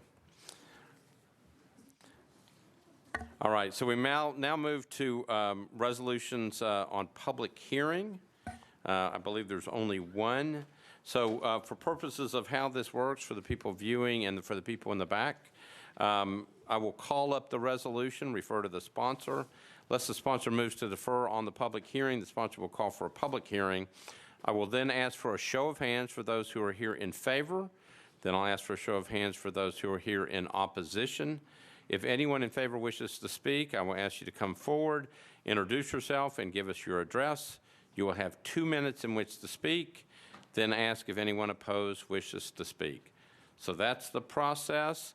The first resolution on public hearing is Resolution RS 2020-177 by Council Member Sledge, resolution exempting bento box located at 1281 3rd Avenue South from the minimum distance requirements for obtaining a beer permit pursuant to Section 7.08.090E of the Metropolitan Code. Councilmember Sledge, you're recognized. Thank you, Vice Mayor. Can I get committee reports, sir? Councilmember Pulley, Public Safety. Thank you, Mr. Vice Mayor. Public Safety, Beer and Regulated Beverage Committee recommended approval, 4 in favor, 0 against. All right, thank you. Councilmember Sledge, you're recognized. I will request that we open the public hearing. All right, I declare the public hearing open. Can I see a show of hands of those who are here in favor of the measure? All right, show of hands of those who are here in opposition to the measure. Okay, I see somebody in opposition. Those in favor wish to speak. We start with the people in favor. Anybody wish to speak in favor? All right, I don't see anybody coming up in favor. Then anybody wishing to speak in opposition? Sir, you have 2 minutes. Name and address. Craig Freiberg, Overbrook Drive. I wasn't going to speak against this, but I feel like I'm compelled to. I'm a father, husband, citizen of Nashville, doctor, part-time developer, investor, and philanthropist. I've developed affordable housing, or are developing, commercial retail, industrial, and residential, and some STRP. Bill 1633 was introduced by the Honorable Councilman Allen. This bill was done in a collaborative effort with citizens, real estate community, and developers. It appeared a fair compromise was reached, okay? With this tonight, Councilman Sledge is championing this bill, RS 2020, and Bento Box, I believe, is an STR hotel. It's across the street from a church and a park. Matter of fact, 2 churches, Trinity African Methodist Episcopal Church and Greater Love Kingdom Building Church. I ask this Metro Council to respectfully vote against this. It can solely and dangerously cause discriminatory lawsuits. Who gets an exemption? Who does not? Where do we draw the line? When are we going to thoughtfully think at the STRP, work together with developers, investors, the community? When are we going to do it? The time was 1633. Now we've got other bills coming, and this one all of a sudden is championed. I don't understand. I just don't get it. Thank you. All right, thank you. Anybody else wishing to speak? I declare the public hearing closed. Councilmember Sledge, you're recognized. Thank you. I'll move approval with a brief clarifying comment. Okay. So the property, motion approved, properly seconded. Back to you for comment. The property in question actually has a SP on it that does not allow short-term rentals. There's a particular model with this where there is a hotel aspect to it, and then there's a rental portion where they do rent for 30 days and above. I will note that the applicant here actually has had multiple meetings with the community on this. Actually, one of the facilities is talked about in another bill, and the community was very supportive of it. So with that, I move approval. All right, so there is a motion to approve Resolution RS 2020-177, properly seconded. Discussion on the resolution. All right, seeing none, all those in favor say aye. Aye. Opposed, no. You adopt. We are now on resolutions, or on bills on public hearing, same type of process. So I will call the bills up one at a time and then refer to the sponsor unless the sponsor moves to defer the public hearing. Sponsor will call for a public hearing and then ask for a show of hands for those who are here in favor of the measure, show of hands of those who are here in opposition of the measure. Anyone in favor wishes to speak, I ask you to come forward, introduce yourself, give us your address. You got 2 minutes. Then ask the same if anyone is in opposition to the measure. So we are now ready for bills on public hearing. First bill up is BL 2019-61 by Councilmember Toombs.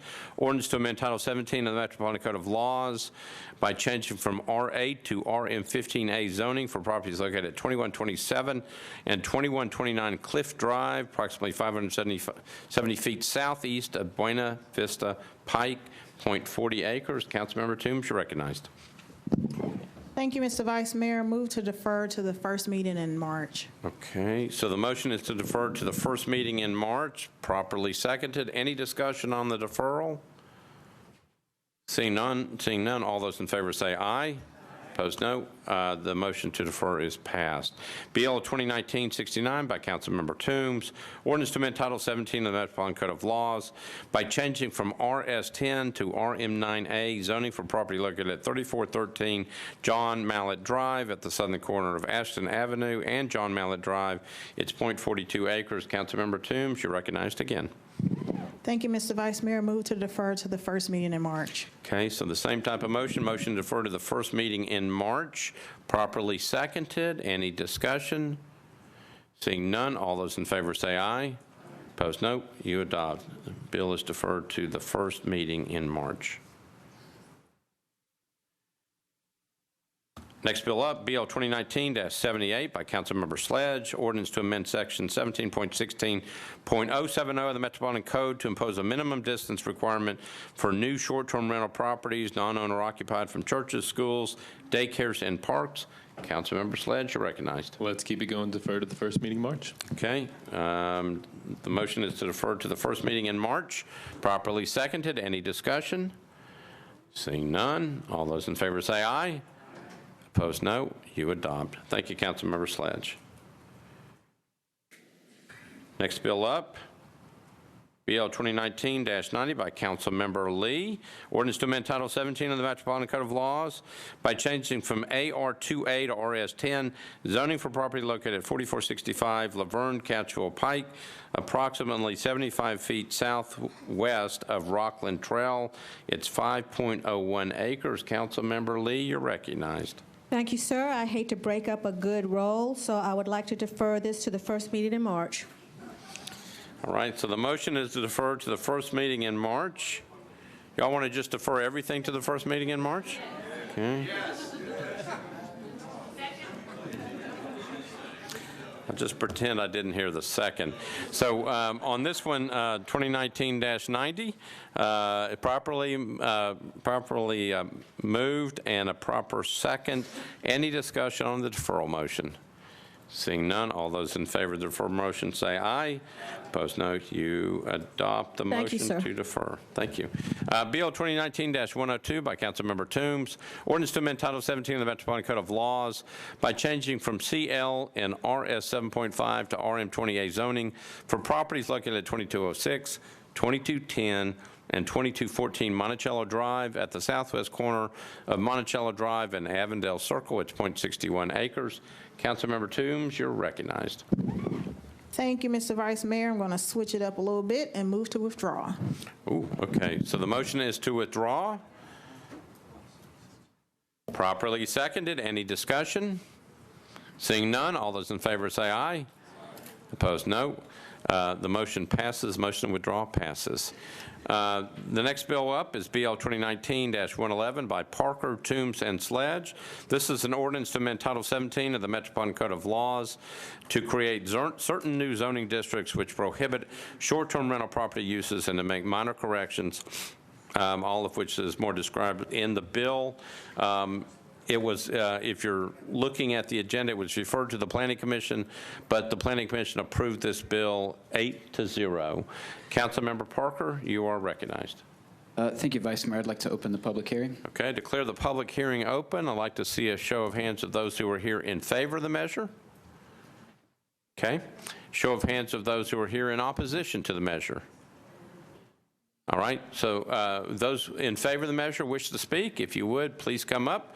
You will need to announce yourself, introduce yourself, your address, and you will have 2 minutes to speak. And I think I recognize the first speaker. Go ahead. I'm Grace Frenshaw, and I live at 220 Mockingbird Road. 4 years ago, you passed a bill that allowed an unlimited number of SDRs in residential multifamily complexes. That's had predictable negative impacts. It's reduced the housing supply for Nashville residents and driven rents and sales prices so high that middle middle-class professionals like our police, firefighters, and teachers can't afford to live here. Multifamily housing provides the kind of density you say we need to get people who live here out of their cars and onto transit.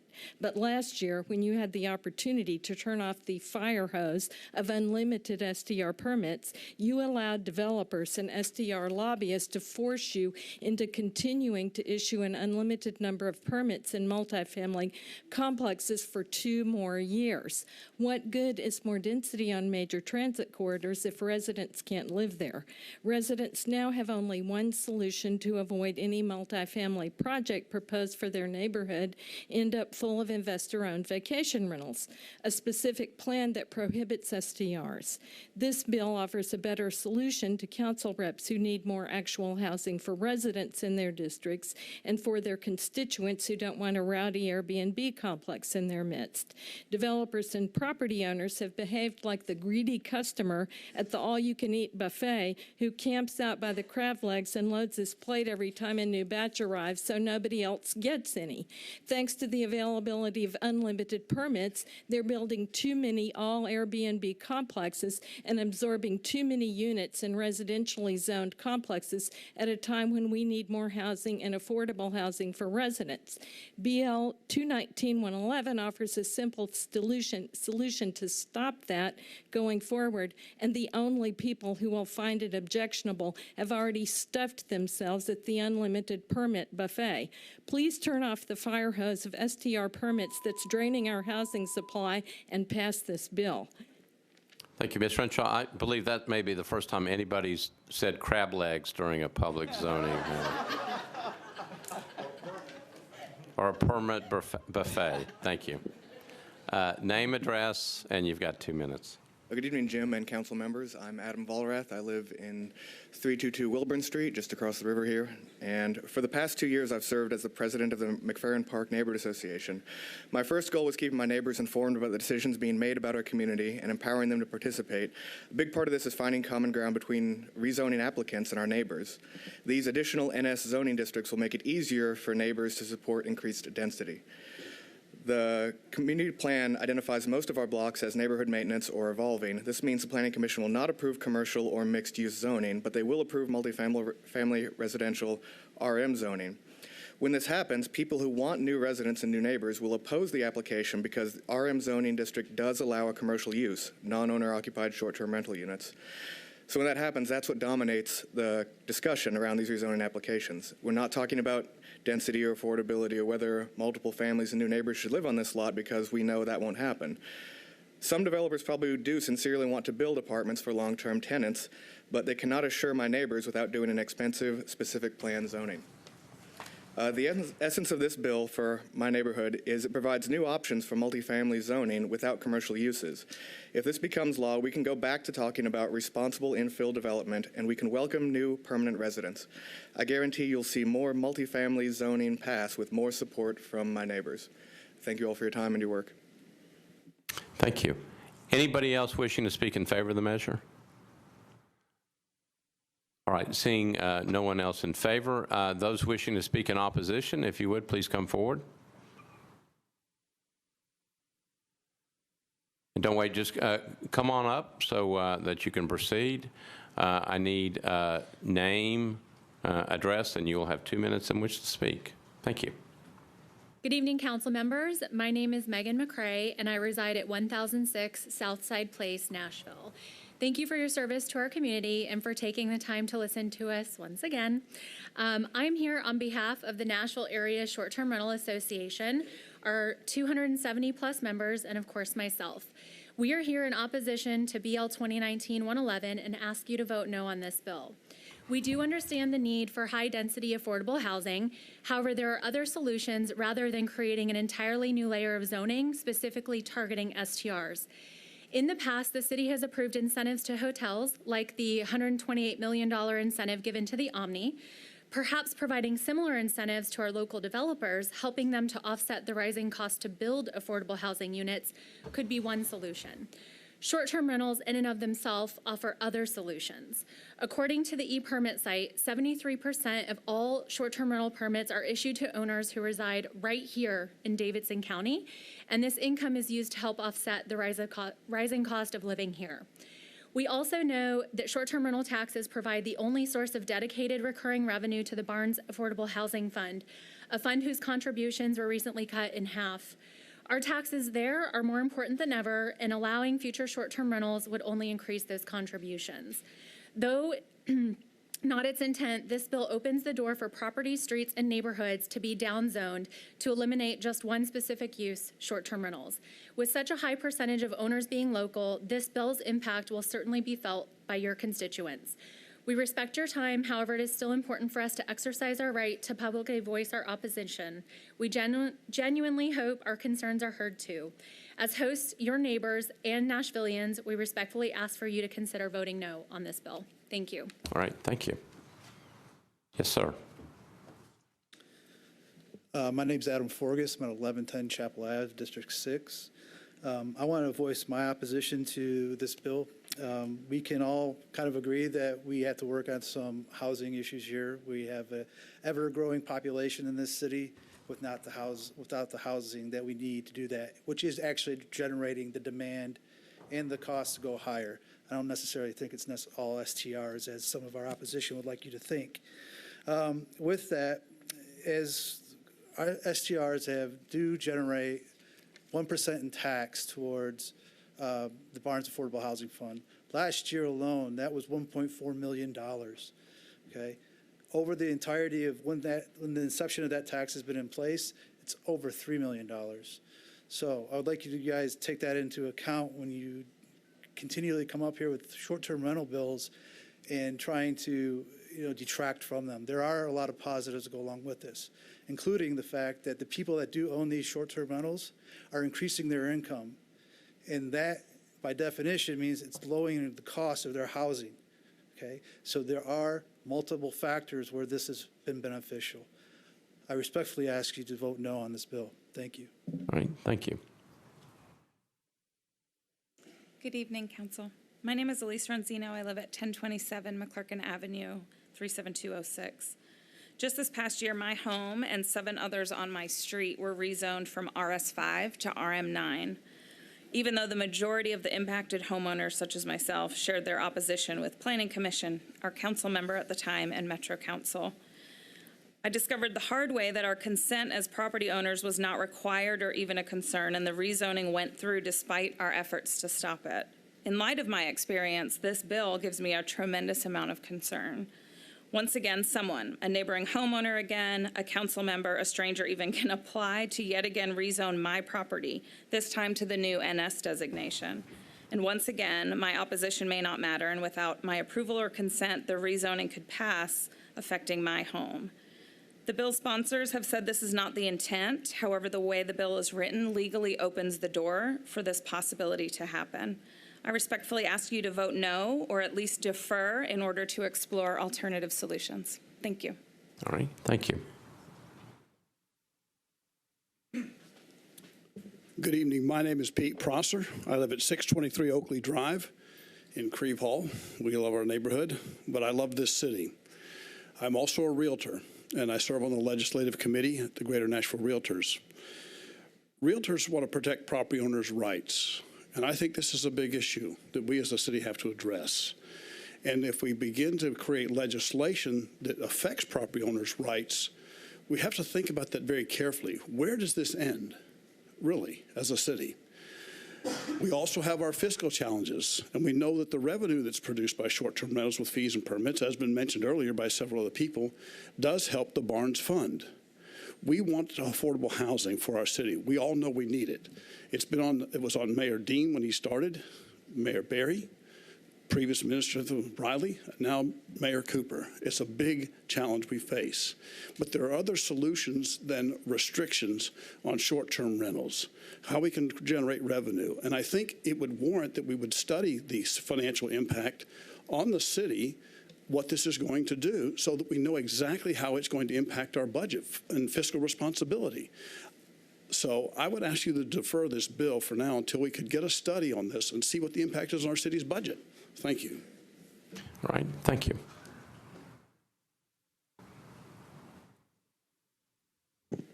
Hi, my name is Darren Cunningham, 1015 12th Avenue South in Nashville. I think that we are all generally good people and have a good common goal here, and it's the betterment of our city of Nashville. I'm not up here purely contesting everything here. I think there's a good balance in between here. So I'm not, almost in some ways I should have been on the other side of this, but hear me out here. We want the betterment of our city, but we may have different ways of getting there. So I'm going to offer some statistics I've compiled that are not purely an opinion. One would be, short-term rental properties generate $28 million of tax revenue for our city.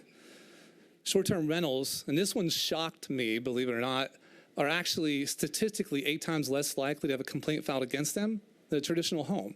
That was eye-opening to me. That's not really the problem children we all make them out to be when we have these hearings like this. So short-term rentals are not the root of all evil.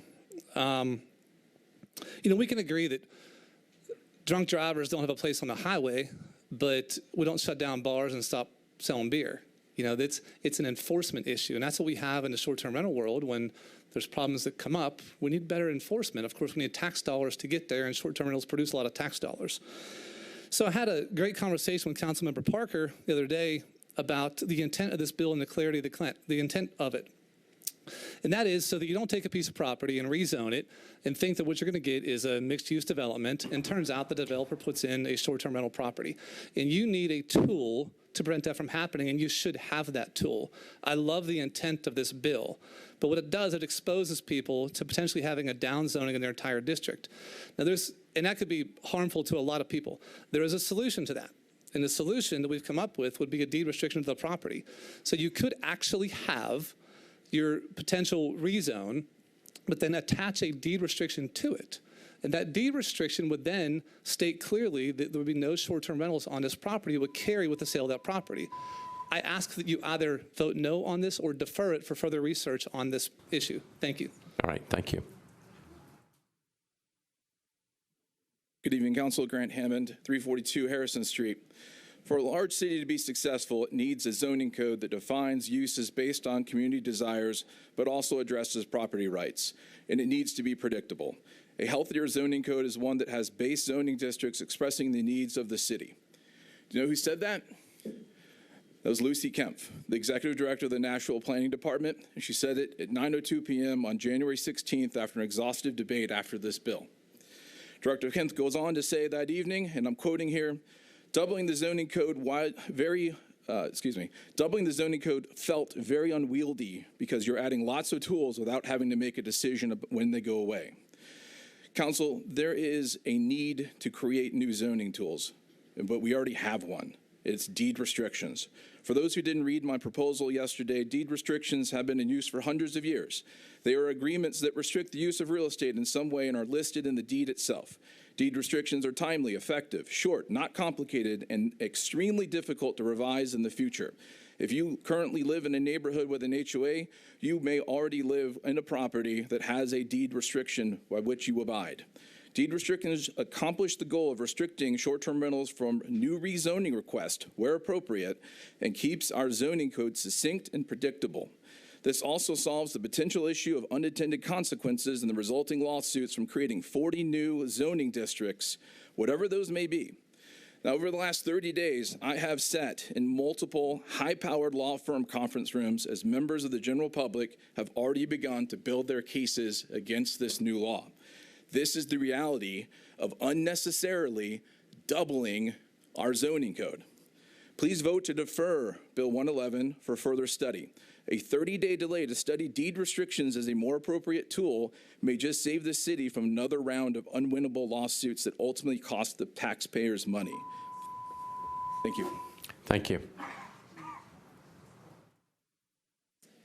Good evening, council members. My name is Dale Heyer. I live at 4225 Cecil Court in Nashville. I want to voice my opposition to Bill 2019-111. There's actually no evidence that short-term rentals have a negative impact on affordable housing. Permitted non-owner occupied rentals make up less than 1% of available housing in Davidson County. and all permitted short-term rentals comprise a total of 2% of housing stock. Statistically, they make no discernible impact on affordable housing other than to make homes actually more affordable to homeowners by generating rental income. A new zoning category with the sole purpose of restricting short-term rentals is therefore unnecessary, according to the data. Please vote no on Bill 2019-111. Thank you all. All right, thank you. Good evening. My name is Joe Carpenter. I live on Crescent Hill Place. He stole part of my thunder. I'm just going to say that. I'm not going to repeat what he said, but basically, I just want to say my strong opposition to Bill 2019-111. The lack of affordable housing in Nashville, I completely agree. It is definitely an issue. And I fully support ways to reduce that, or reduce the problem with and increase the availability of affordable housing. However, the data that we've got right now does not support further restructuring of short-term rentals. It simply does not. If we're going to solve the challenge, I don't see how this bill in any way, shape, or form actually does that. It was 73% of all, as noted earlier, 73% of all short-term rental permits issued to to Davidson County residents. It's our own community and citizens that are harmed by these types of sweeping regulations. It's law for just a law's sake, and that's one of my main issues with it.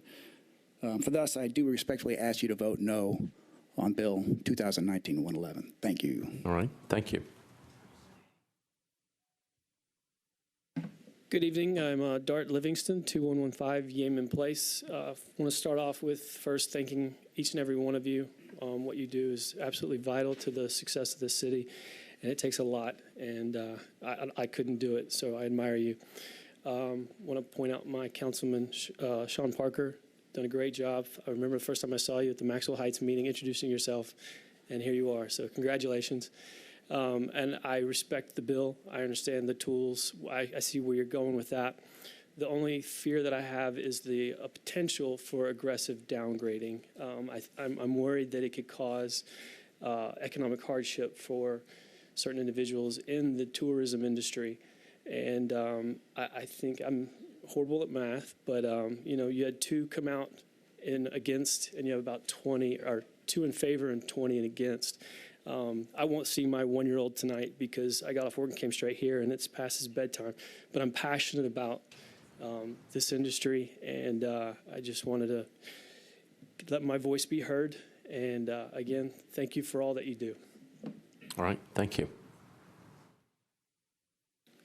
My name is Jessica Tamaro, and I live at 4426 Saunders Avenue. I'm also a Metro school teacher, and I use my STR income to supplement my teaching income, as do several teachers at my school. I also am a part-time realtor, and I help women purchase their first homes. I want to voice my opposition to Bill 2019-111.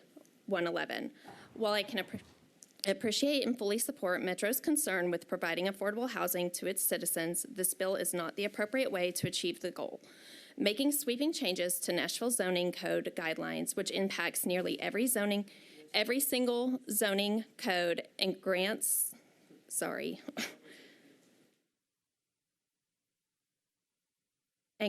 any council member or citizen the ability to apply to downzone property without the consent of the property owner, is a drastic overreach of government and a significant breach of property rights. Please vote no to Bill 2019-111. All right, thank you. Hi, my name is Alice Carpenter. I live at 804 Crescent Hill Place. People talk about affordable housing. You're right, it's hard. So this is how I kind of subsidize our income. It helps me to afford the house I live in. Please vote no. Thank you. All right, thank you. Me again, sorry guys. Craig Freiberg, Overbrook Drive. I thought Bill 1633 solved the STRP. It put a time limitation on the issue. What it did essentially was say, okay, if you had a project in process and it spent millions of dollars, that you would be protected. Whether that's right or that's wrong, I see both sides, honestly. At the same time, it was a collaborative effort. This bill, BL 2019/111, there was no attempt at a collaborative effort, zero attempt. It opens up Pandora's box of race and discrimination against anyone has a case there. I want to echo respectfully Councilman Sledge's words tonight. He said there is no formal way to request a legal opinion. There is no formal way for this council to request a legal opinion. I hope that we figure out a way. I hope that we work in a collaborative effort. I hope that we go back to our starting block here and work with everyone, and let's solve this problem.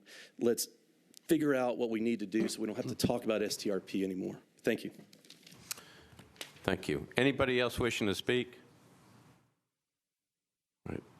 Seeing none, declare the public hearing closed. Councilmember Parker, you're recognized. Thank you, Vice Mayor. I'd like to move for approval with a brief comment. All right. The motion is to approve, properly seconded. Back to you for comment. Okay, great. So I just wanted to make a few things clear. So this bill does not actually affect any property in Davidson County. What this does is it provides new opportunities for if an applicant were to want to rezone a property. So, you know, any short-term rental that's already in operation, any construction project that's already approved and happening, you know, this would not affect their zoning. In fact, on passage, these zoning designations would be effective nowhere. And I also wanted to clarify a couple of things. If I could ask the planning table a couple of questions. So who is able to apply for a rezoning of a given property? Sure. Per the zoning code, people that can apply for rezoning of property are the property owner themselves, or a council member, or the planning department. So those are the three kind of entities or groups that can apply. Generally, the planning department would be applying for rezonings in the cases of where we've done either broad changes to the zoning code. The last big mass rezoning that I can think of that the Planning Commission did was in 1996 when we adopted the last zoning code.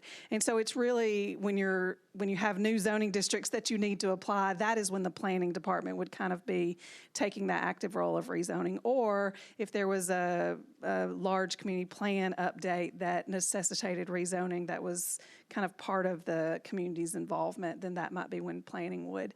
A lot of the times we'll see applications from council members to rezone maybe larger areas. That's frequently used for like R1 and 2 family to RS rezonings by council members. And then the property owner themselves. But an individual, I could not file an application to rezone someone's property that is next door to me.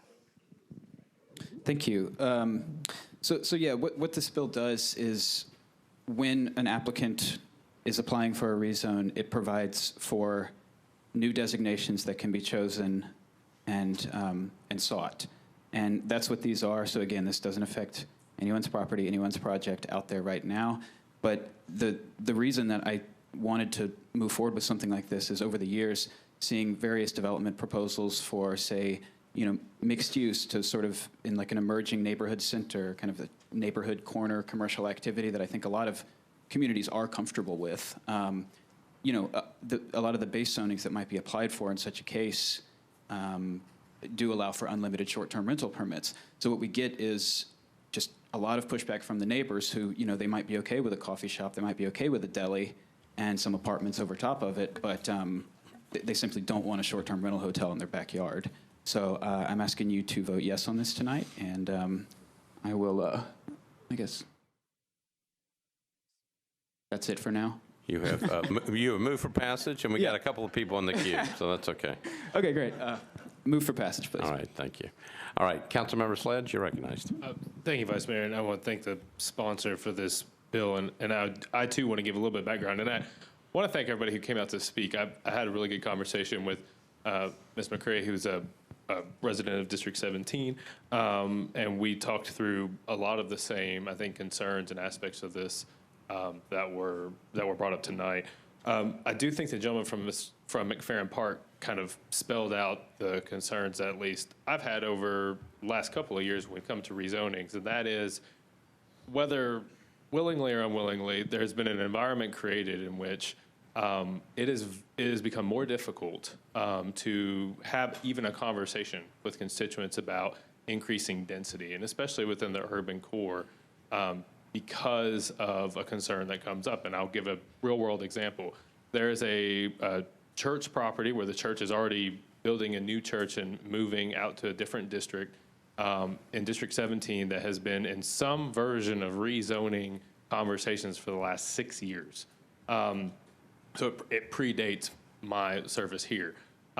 One of the biggest concerns that has continued to come up has been essentially any housing that would go on that property, which is on a corridor, would turn into short-term rental. So the conversation shifted now from potentially having 300 multifamily units, which was 6 years ago, to now the current proposal is literally zero housing. And that has been built out of concern because this neighborhood has a ton of short-term rentals, and it comes up at every community meeting. So on top of that, the other piece that we have is obviously what was referred to as regulatory SPs. That's the tool that we have. So instead of being able to do a base zoning, which is pretty simple and straightforward, we as council members have to go back to people requesting rezonings to do regulatory SPs, which is significantly more time and expense, which then delays our pipeline for housing. And some of the bills that were deferred tonight are changing to regulatory SPs for that very reason. And we had to do that all last term as well. I view this as something that will, quite frankly, stoke more housing because all of a sudden we have the ability to go to constituents and say, this person is coming with an application for more housing, and we can guarantee you it's housing for residents. We cannot do that right now with a base zoning change in some of the zones that are being requested. And then the final thing I want to note is talking about a collaborative process. I think several of us in this room kind of had these same conversations in our district, and then we had those same conversations with the planning staff who was coming back and saying, we are just swamped with these kinds of applications. It streamlines the process, it sets real expectations, and it creates a tool that we need. I'd ask you to support the bill. All right, thank you, Council Member. Council Member Roberts. So although I believe that this will dramatically negatively impact us if we misuse this, and it has the potential to set up a dangerous precedent for council members who at the end of the day are really just glorified zoners, I still have to recuse myself. All right. You will be marked as recusing yourself on this bill. All right, Councilmember Glover, you're recognized. Thank you, Vice Mayor. Okay, so I probably didn't understand something correctly, that this doesn't affect property owners in Davidson County. I don't think I quite understood what exactly was being said.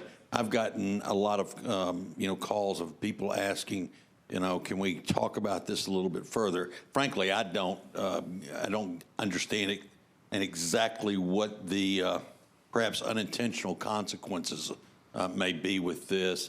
So I'll either vote no tonight for it, or I would ask if the sponsor would consider deferring one meeting where I can get a little bit better feel and understand it, because I'm hearing two very different stories as to how this works.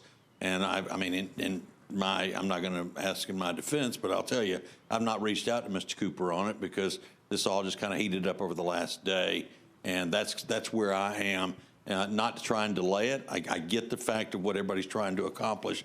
I just don't have a clear understanding. And if I don't have that clear understanding, then I'm going to go with a no.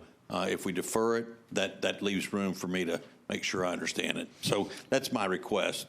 But I'm not going to make the move. If the sponsor would like to do that, that's fine, or I'll vote no. Thank you. Thank you, Councilmember. Councilmember Johnston. I also need to abstain from this vote, but I would support a deferral so that everyone can understand exactly what the bill does and what any unintended consequences are. It's just for education purposes so that everyone is on the same page. All right. Thank you, Madam Clerk. Councilmember Johnston has to recuse herself. Councilmember Withers, you're recognized. Thank you so much, Mr. Vice Mayor. For council members who are new to the body, welcome. This is what we dealt with quite a bit during most of the last term, if you were watching on Metro 3. Many of the same folks joined us again tonight. Welcome back. And many of the same arguments we heard before we're still hearing tonight. And that's kind of true a little bit on both sides. But so just deja vu all over again. One of the things that I said last time during a committee meeting, I want to reiterate here. There is an argument that we hear from STR folks that short-term rentals are the primary source of Barnes Fund affordable housing, and I think the council members who did that originally made a really wise choice to use it as a dedicated funding stream for our Barnes Fund for affordable housing. Nevertheless, what I said during the last time, one of the last times we had one of these bills was that we are not going to Airbnb our way out of our affordable housing challenge. And I just want to put that out there. The way that we will address our affordable housing challenge is by building actual housing that people actually live in. Number one, I do believe that there is a supply problem. That's not the whole problem, but that's a problem. And also, we need to put significant dedicated funding into our budget every year to fund our nonprofit providers much more. We need capital spending dollars from Metro government to go into affordable housing. That is how we will tackle our affordable housing challenges in the city, not by Airbnb-ing everything out in an unlimited fashion. Similarly, as Mr. Parker has stated, this will have zero impact on the budget. This is enabling legislation. This does not downzone anyone's property. This simply means that we can have more housing, which would generate more property taxes, which would contribute positively to our budget without having the arguments that we get against density in the first place. This will allow more of our neighbors to feel more comfortable with density so that we can get the density that we need that will also support our budget through those development taxes and will hopefully put families with children in our schools. Legal opinions about zoning bills. If I'm not mistaken, we receive a legal opinion about zoning bills in the form of our Metro Council analysis document. And for zoning bills, Metro Council members can reach out to our council attorney to get a legal opinion about a zoning bill. And occasionally we have to do a little bit more. For the question that Mr. Sledge spoke to earlier in the day, that was about we don't know what necessarily our recourse is if the mayor refuses to enact legislation that we passed by a veto-proof majority. We don't necessarily have a legal opinion on that. But for zoning bills, we do have a Metro Council analysis that comes from the council attorney. So I am supportive of this. The custom is to pass bills on second. If you want to defer on third reading or have amendments on third, that's the way to do it. Please support this tonight. I would vigorously oppose a deferral motion tonight. Thank you. Thank you, Councilmember. Councilmember Sepulveda. Thank you, Mr. Vice Mayor. I just have a quick question for informational purposes that Councilmember Withers danced around. I just wanted to know what percentage of the Barnes Fund comes from STR. You're fine, but if you just... So I'm not sure if we know that. Could you repeat the question again, Councilmember? What percentage of the Barnes Fund comes from STRs? Do you know? I don't know the specific amount. I do know that the local portion of the hotel motel tax that comes from short-term rental properties is dedicated to the Barnes Fund. But I don't know the amount of that revenue for the past year.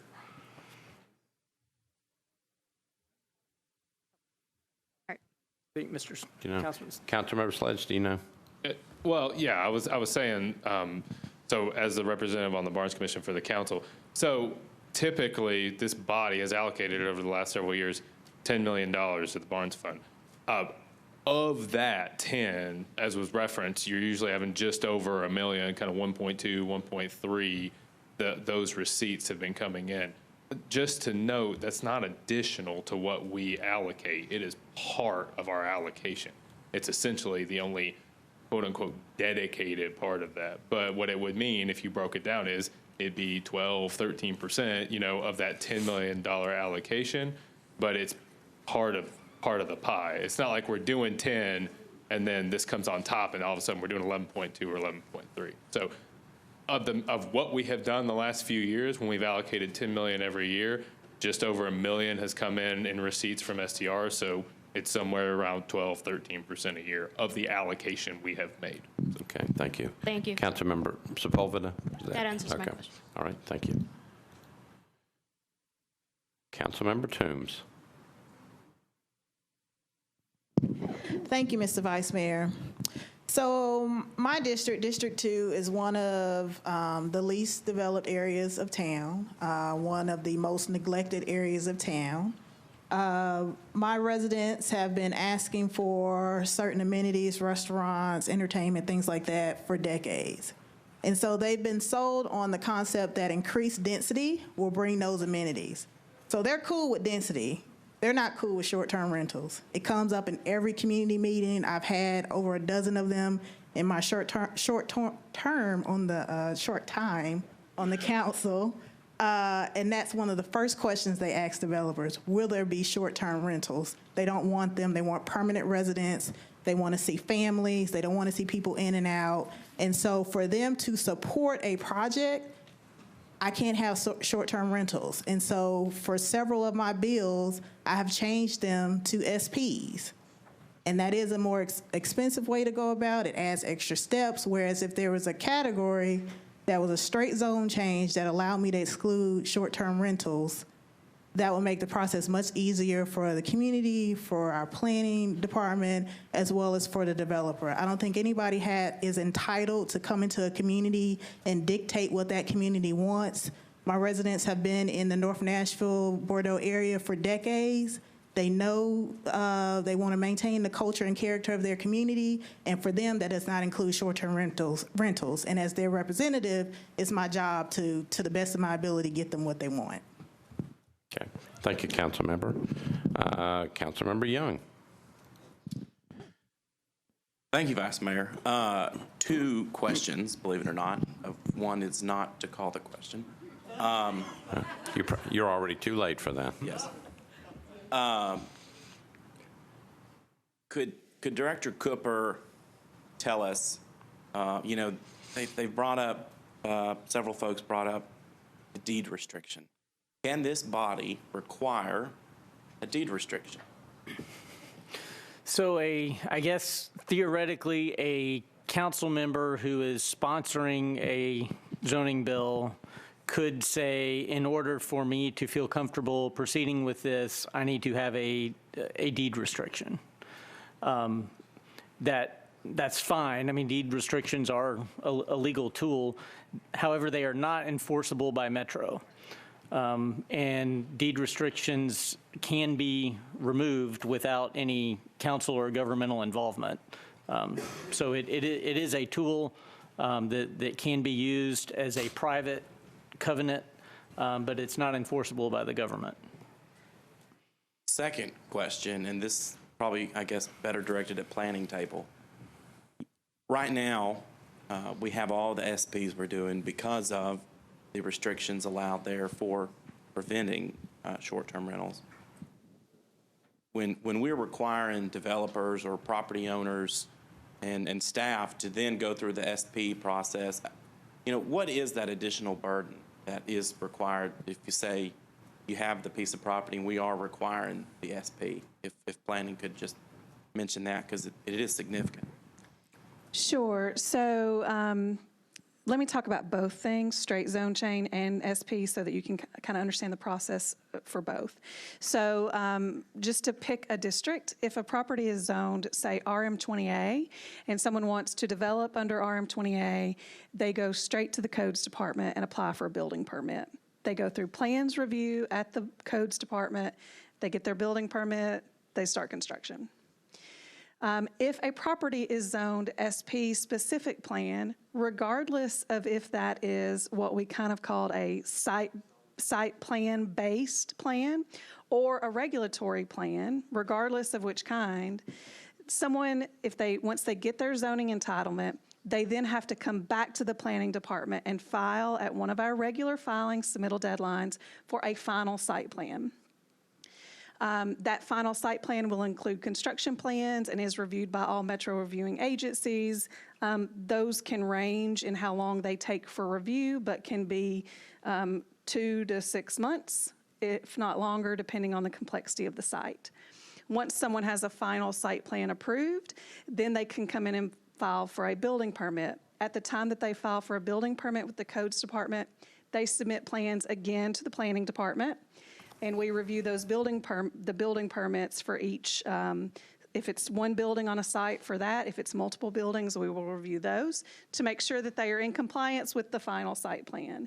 And so it does make for a much longer process, and there are application fees associated with the planning review at every step. And a follow-up, if this legislation goes into effect, that removes the necessity for the number of SPs that this body pushes through. We have seen an uptick in the use of SP as a tool to remove short-term rental as a permitted use. And so, yes, I think that it would decrease probably the number of, there are instances a lot of times where someone may come to planning, ask for an MULA, planning recommends approval, it's substituted here on the floor on third reading to an SP to prohibit certain uses. And so at that point, it kicks it into that process. And so if there was the option for an MULA in S, then likely you don't get the substitution at third and you're not kicked into the SP process. Thank you. Thank you, Councilmember. Councilmember Henderson. Thank you, Vice Mayor. I rise in support of this bill. I concur with what Councilman Sledge and Withers and Toombs have shared, and I won't belabor it. But for those of us who served in this body over the last 4 years and really spent a lot of time listening, talking, stakeholders, multiple pieces of legislation, I really do appreciate Councilman Parker bringing this bill, kind of bringing a new perspective to it. I think it's an important tool. It is parcel specific. It's something you elect to do as a developer. Like Councilman Sledge said, over and over we saw things, developments that did not move forward because of community concern around STRP. And just in case there is some confusion in the community, this is not a council member or any individual being able to take a big overlay of property or your neighborhood. This is specific to a parcel. It is elective. It is by the owner developer. And with that, I would also remind colleagues, this is Title 17 legislation. It is amendable on third, and as such, there is no need for a deferral. So I would oppose that motion. Thank you. Thank you, Councilmember. Councilmember Swope. Call the question. The previous question has been called. We're voting on the previous question. All those in favor of the previous question say aye. Aye. Opposed, no. Previous question prevails. We are now back on Councilmember Parker's motion to approve on second reading. And you don't get to talk. We're just voting on it. Okay. All right. So we are on the motion to approve. All those in favor say aye. Aye. Opposed, no? No. All right, so, okay, so it passes by voice vote on second reading, right? All right, so we are ready to move on to BL 2020-117 by Councilmember Sledge and O'Connell. Ordinance to amend Section 17.20.040 of the Metropolitan Code of Laws relative to parking requirements on multimodal corridors. Councilmember Sledge, you're recognized. Let's get back on the train and defer to the first meeting in March. All right. Motion is to defer to the first meeting in March. Properly seconded. Any discussion? Seeing none, all those in favor say aye. Opposed, no. You adopt.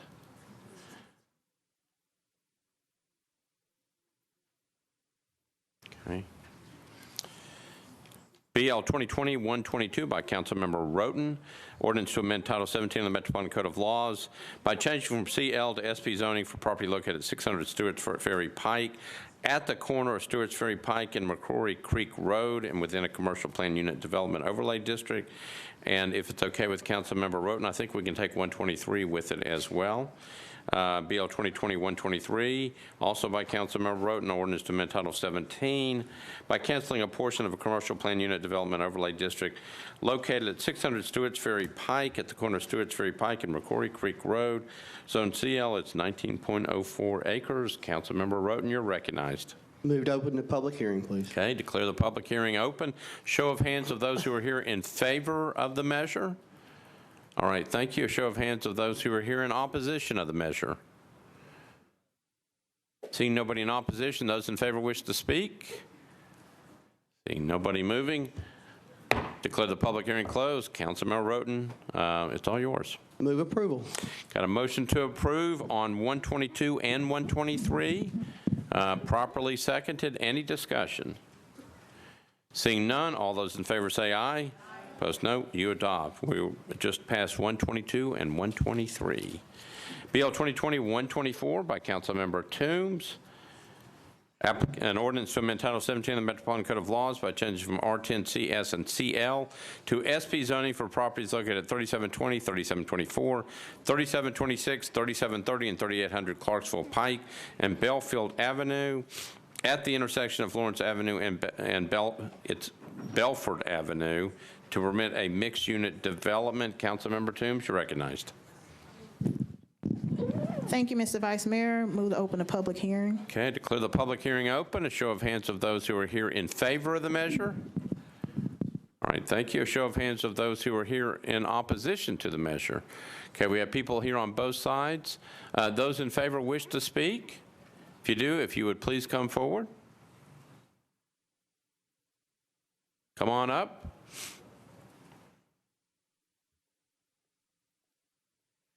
And if you would, state your name and address, and you will have 2 minutes in which to speak.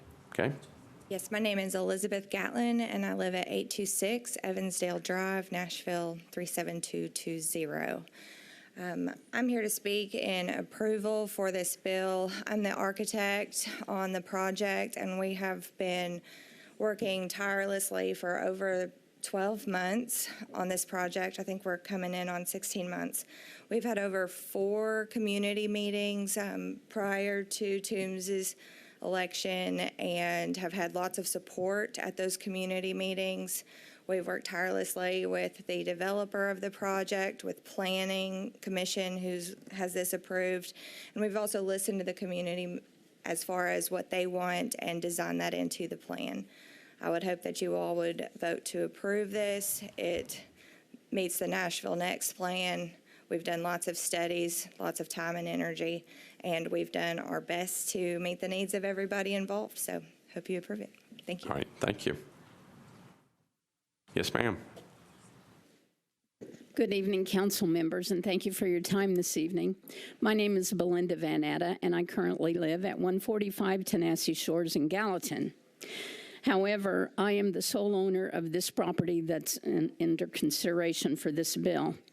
My husband Jerry and I acquired these 10 properties over a period of about 37 years in 4 different parcels.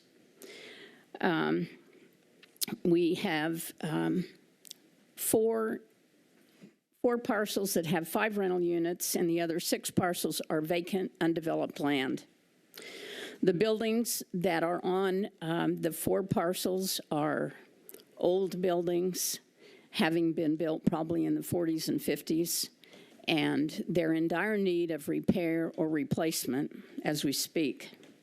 The team that has been working on this, which includes Ms. Gatlin, who just spoke, from Southern Athena, the Vantage Group, Kimley Horn, and with the assistance of Councilmember Toombs, has, as she said, had a number of community meetings, and they've gotten a lot of community input and listened to the community members tell them what they would like to see in their community. I think this is a very positive project for Bordeaux, and it not only will provide some of the amenities the community has asked for, but the Influx of residential will also attract other businesses such as restaurants, which they have also asked for. In addition, it will provide increased tax revenue for the city. So I would appreciate your thoughtful consideration to this bill, and I ask you to vote in favor of the SP zoning. Thank you very much. All right, thank you. Good evening, council members. I'm Ben Muskelly with Kimley Horn. That's 214 Oceanside Drive here in Nashville. This is a true mixed-use site, and we're excited about that. This is a site that's on Clarksville Pike. And if any of you have driven north on Clarksville Pike, there's some exciting things happening. TDOT's leaded the project to widen Clarksville Pike to a 5-lane section. This is a site that's 2 miles outside of Metro Center. This is a huge employment generator for our city, and this site's right up the street. So with that, we propose this mixed-use site, which does increase the density, but it falls in line with everything Nashville Next has stood for and said. If you go back to the Nashville Next policy, when we were generating scenarios, there was a corridors and pikes scenario. This is a corridors and pikes scenario. This site's large. It's 11.5 acres. It does have a large amount of units on it now, or proposed, but it's a large site. But with this, I kind of wanted to close with what Councilmember Toombs said, is there's a lot of community members up here that felt like this area has been neglected. And we feel like this site's a very good opportunity to change that narrative. So thank you. All right, thank you. Anybody else wishing to speak in favor? All right, those who are in opposition, anybody wishing to speak? Come on up.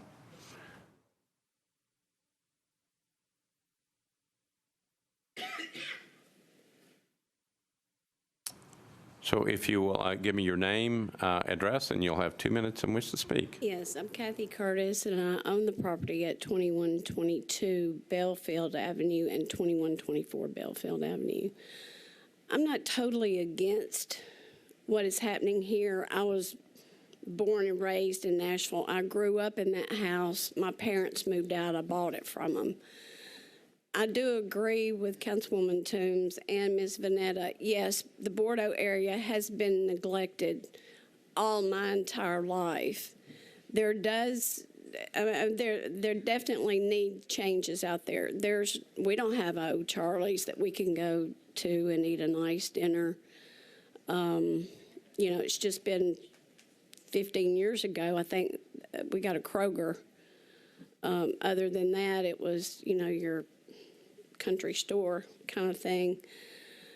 But my property's not included on the drawing of the map that's being developed, but they're going to use my street. I have the corner of Belfield and Courtney, and I'm wondering how I'm going to get out of my driveway. Nobody's answered that question for me yet. It's going to, you know, they're talking about moving 400 families. What they're building in there, getting out of my driveway is going to be like going down Woodmont Boulevard trying to get out of a driveway over there at 5 p.m. And they're going to use Belfield as an outway with a red light there that has been muchly needed for the last, you know, 2 decades or more. They're going to use Curtis Street. Those people nobody there hardly has a garage to park their car in, and if you have more than one car, your other one's parked on the street. Where are these people going to park? And another thing that's going to come up on the agenda later on, you're moving 400 families in there. Has anybody looked at the schools? There's not much there. Where are all these kids going to go to school? You know, parking, schools, or educate, you know. I don't think nobody's looked at the big picture. That's all I have to say. All right, thank you. Hello, I'm Debbie Bell. I live at 3306 Curtis Street. I have been in Nashville all my life, in Bordeaux all my life. I've always heard, as long as I've lived in Bordeaux, we were going to get a red light at Highway 12, Clarksville Highway, and Courtney. Today, it is still not up. Of course, they're saying it's definitely going to come in. What I'm opposing is the apartments. We don't need that many people coming through Belfield, Courtney, and Curtis to try to hit Trinity Lane, let them build apartments somewhere else. I've told them, why don't y'all build single dwelling homes? What's wrong with that? You've got 11.5 acres. You could put a house every third of an acre. So what's the deal? But they want to put 400 people in there, and they're all going to be cutting through, and there's not going to be a red light for us to get out from Curtis to Trinity. And there's definitely not one at Clarksville, not yet. I just hope y'all oppose it. Thank you. All right, thank you. Anybody else wanting to speak in opposition? Seeing none, declare the public hearing closed. Councilmember Toombs, you're recognized. Thank you, Mr. Vice Mayor. Move approval with a brief comment. All right, so the motion is to approve, properly seconded. Back to you for comment. So this particular project fits the community plan for the area where it's proposed on Clarksville Highway. Since I took office back in September, I've had a couple of community meetings that were very well attended with 40 to 50 people at each meeting. So you're talking about 100 people who came to let their voices be heard. I understand the concerns about traffic. There's going to be a red light as part of the SP. I mentioned to residents that if traffic becomes an issue, we can look at traffic calming measures. I'm actually working with the principals of the schools because I know that's going to be an issue as well. But this is the density that the community has agreed to. That's going to bring the amenities that the community has been wanting for decades. It's a good plan. There's been a lot of community input, and I ask that you support it. All right. Thank you, Councilmember Toombs. Again, the motion is to approve. It's been properly seconded. Any discussion? Seeing none, all those in favor say aye. Opposed, no. You adopt on second reading. All right. The next bill is BL 2020-125 by Councilmember Pulley. And Councilmember Pulley, if it's okay, we'll take the next one with it as well, 126. BL 2020-125, ordinance to amend Title 17 of the Metropolitan Code of Laws by changing from R15 to RM15 zoning for property located at 11 Burton Hills Boulevard at the eastern corner of Burton Hills Boulevard and Seven Hills Boulevard, located within a residential plan unit development overlay district. And then BL 2020-126, ordinance to amend Title 17 of the Metropolitan Code of Laws by amending a portion of a residential plan unit development overlay district for property located at 11 Burton Hills Boulevard at the eastern corner of Seven Hills Boulevard and Burton Hills Boulevard, zone R15, 9.52 acres to permit a residential development consisting of a nursing home, assisted care living, and a multifamily independent living units. Councilmember Pulley, you are recognized. Thank you, Mr. Vice Mayor. I move to open the public hearing. Okay, declare the public hearing open. Show of hands of those who are here in favor of the measure. All right, thank you. A show of hands of those who are here in opposition to the measure. Seeing none in opposition, those in favor wish to speak. All right, declare the public hearing closed. Councilmember Pulley, you're recognized. Thank you, Mr. Vice Mayor. Move approval. Okay, got a motion to approve on 125 and 126. Properly seconded. Any discussion? Seeing none, all those in favor say aye.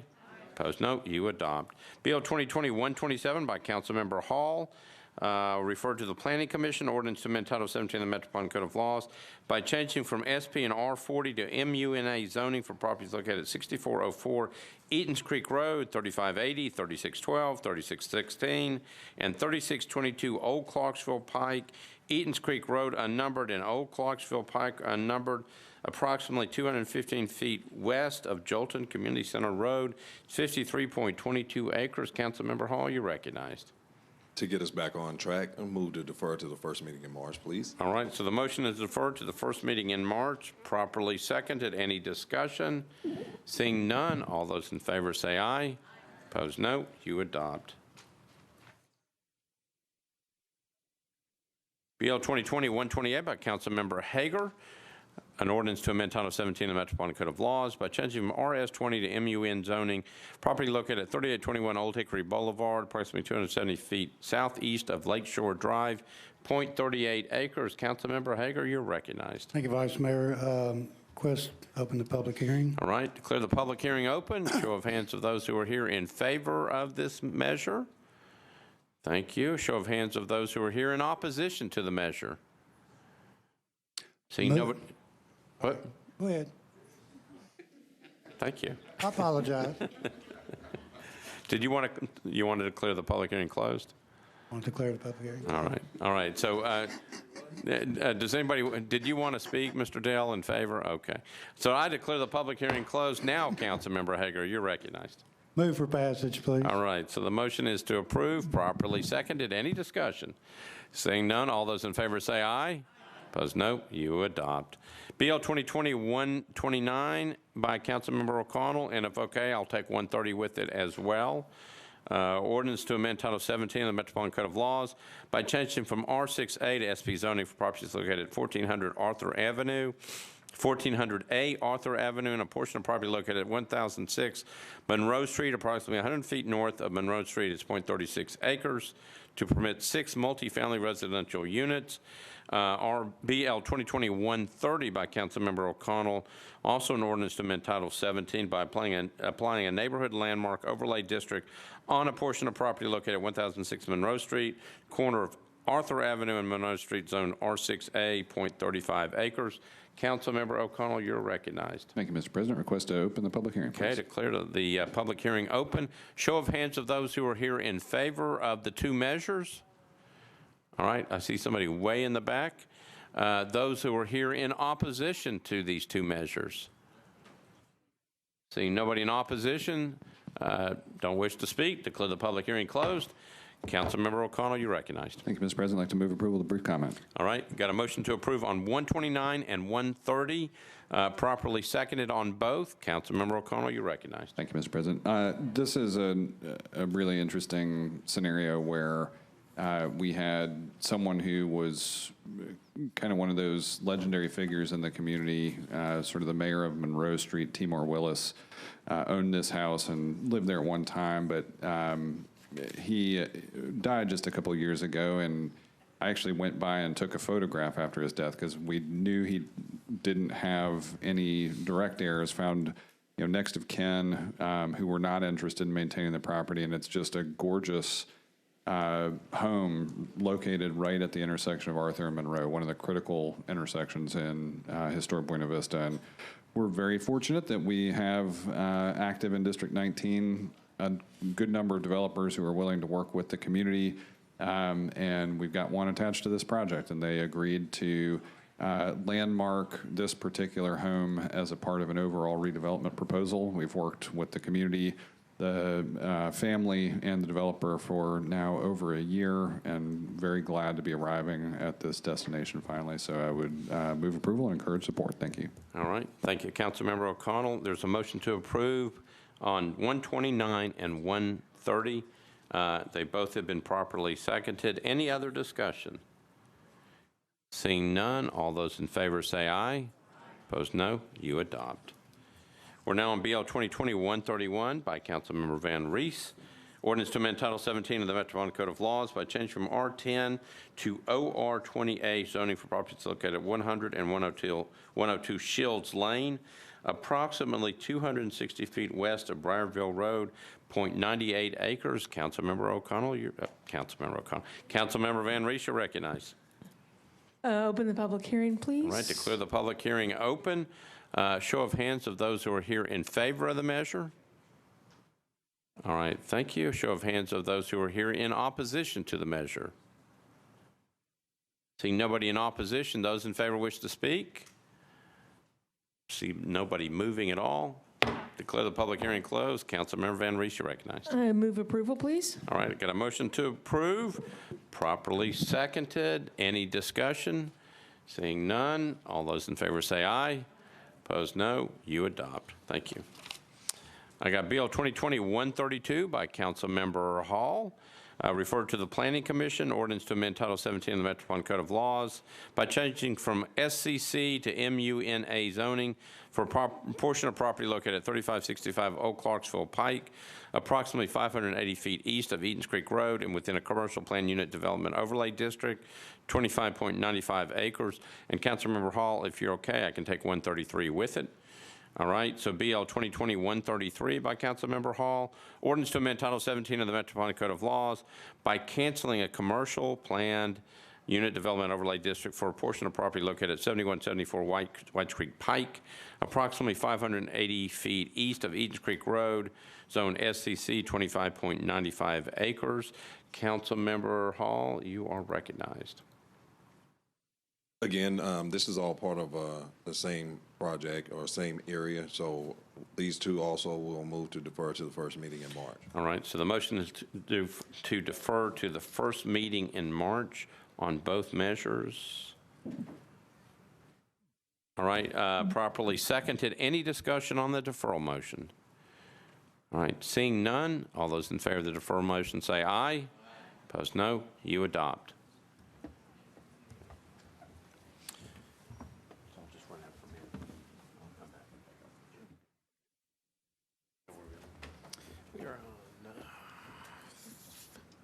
That leaves us to BL 2020-134, Councilmember Toombs, an ordinance to amend Title 17, the zoning code, by changing from R8 to RM20A, zoning for properties located at 910 Youngs Lane and Youngs Lane unnumbered at the southern terminus of Roy Street. Councilmember Toombs. Thank you, Mr. President. Move to open a public hearing. Declare the public hearing open. All those in support of this measure, by show of hands. I see one. All those against and opposition of this measure. Seeing none, does supporters want to speak? Seeing none, I declare the public hearing closed. Back to Councilmember Toombs. Thank you. I want to move for approval and defer the third reading to the second meeting in March.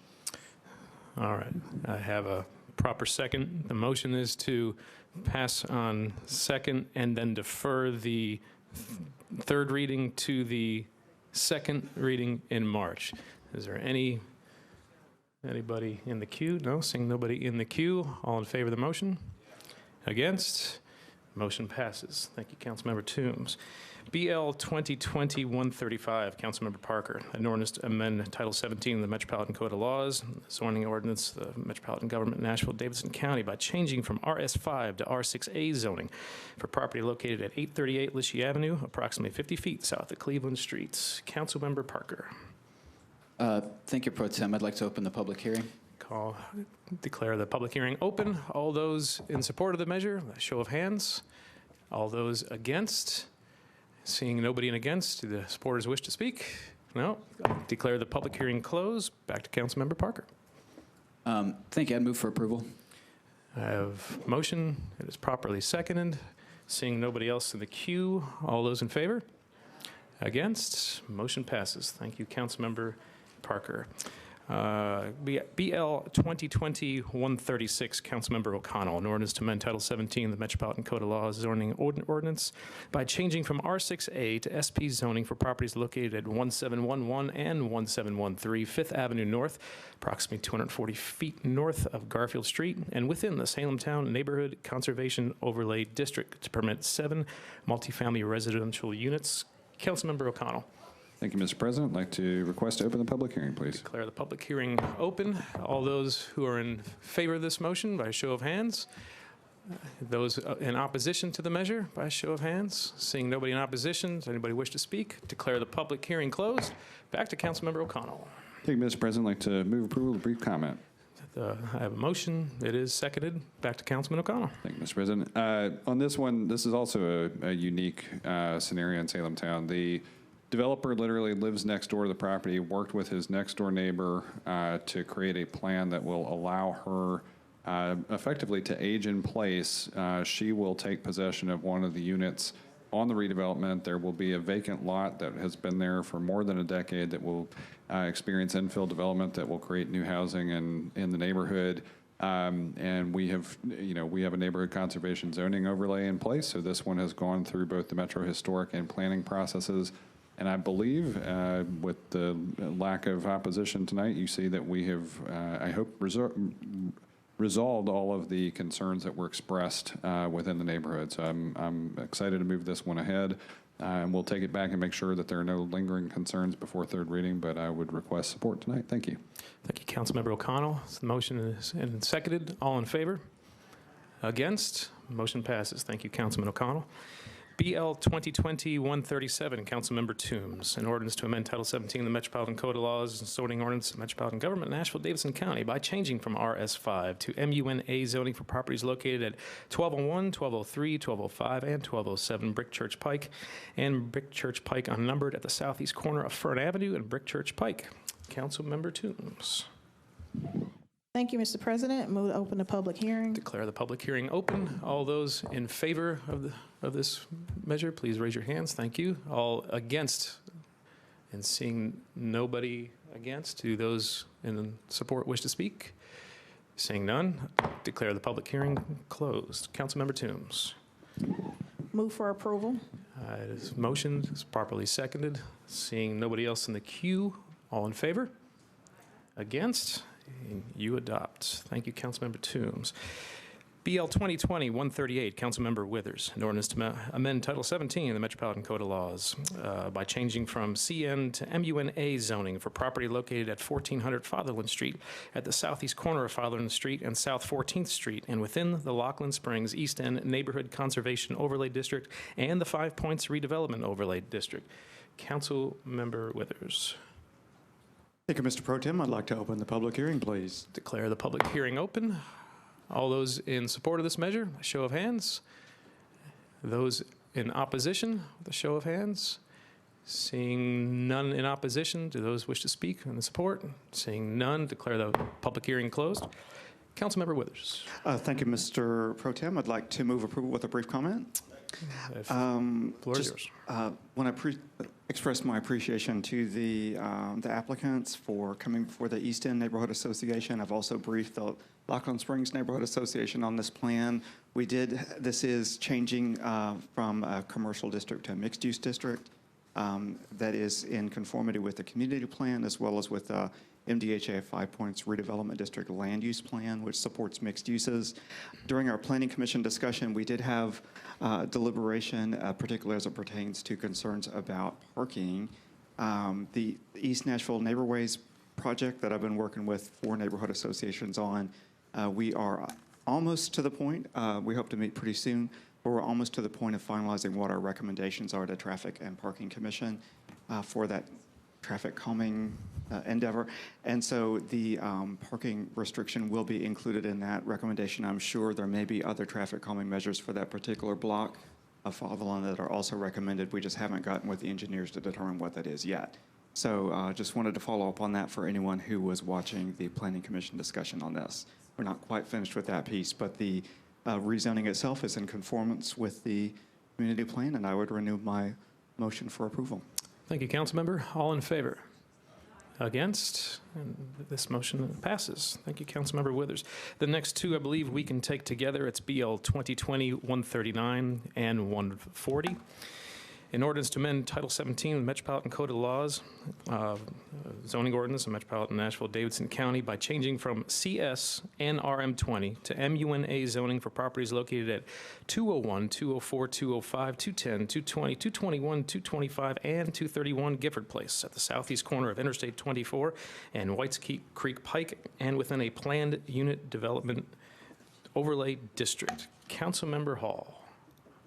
Last two pieces of the same conversation, so this will also be deferred to the first meeting in March. Very good. So let's see, are we opening up the public hearing or we're just deferring these? Gotcha. Very good. So the motion is to defer 2020-139 and 140 to the first meeting in March, 1 month? Was that right? Okay. Yeah. It is properly seconded.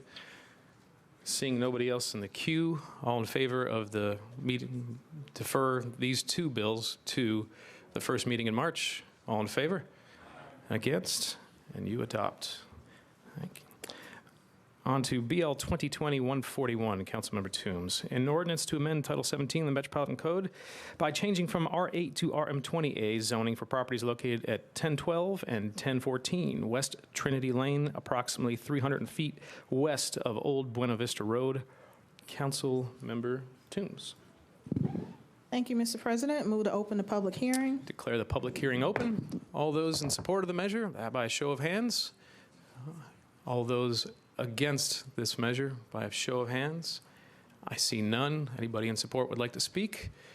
Seeing none, declare the public hearing closed. Back to Councilmember Toombs. All right, I am going to move for approval on second and defer third reading to the second meeting in March. All right, the motion is made. It is properly seconded. So the motion is to pass on second and defer to the second meeting in March. Is that right? Did I get that right? Okay, very good. It's properly seconded. All in favor? Against? And you adopt. And it is deferred, it is passed and then deferred to the second meeting in March. Very good. Back to you, Vice Mayor. I'll give you time to go back to your seat.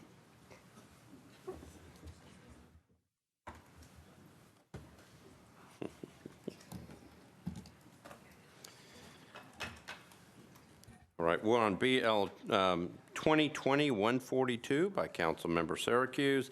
Ordinance to amend Title 17 of the Metropolitan Code of Laws by amending a specific plan on properties located at 1590, 1600, 1602, and 1604 Lebanon Pike, approximately 400 feet east of Spence Lane, Zone SP 2.93 acres, permit 79 multifamily residential units.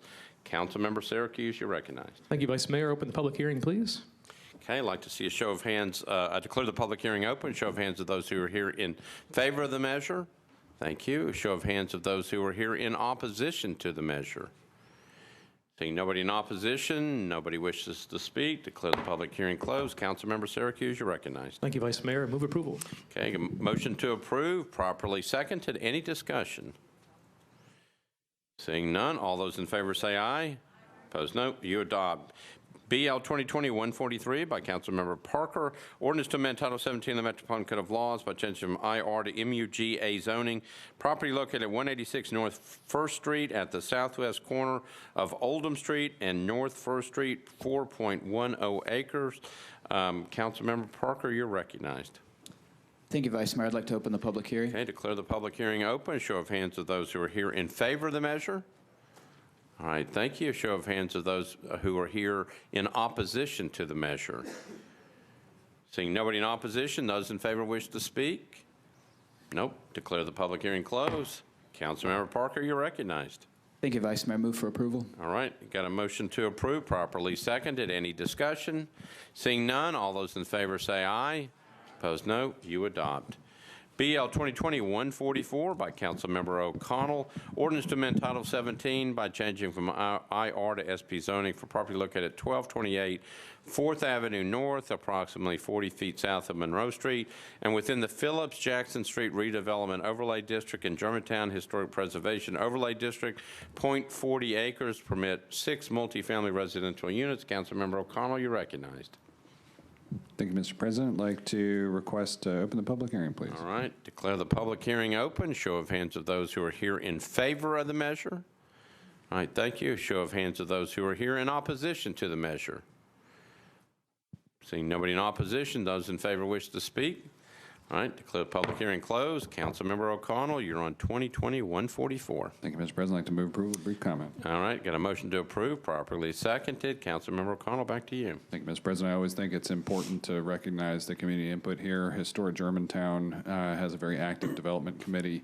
And as usual, we have found that the developers are working with them to come up with a proposal. Again, we hope that's reflected in the lack of opposition here at public hearing, and I would like to renew my motion to approve. Thank you. All right. So Councilmember O'Connell renews his motion to approve. Again, it was properly seconded. Any other discussion? Seeing none, all those in favor say aye. Opposed, no. You adopt.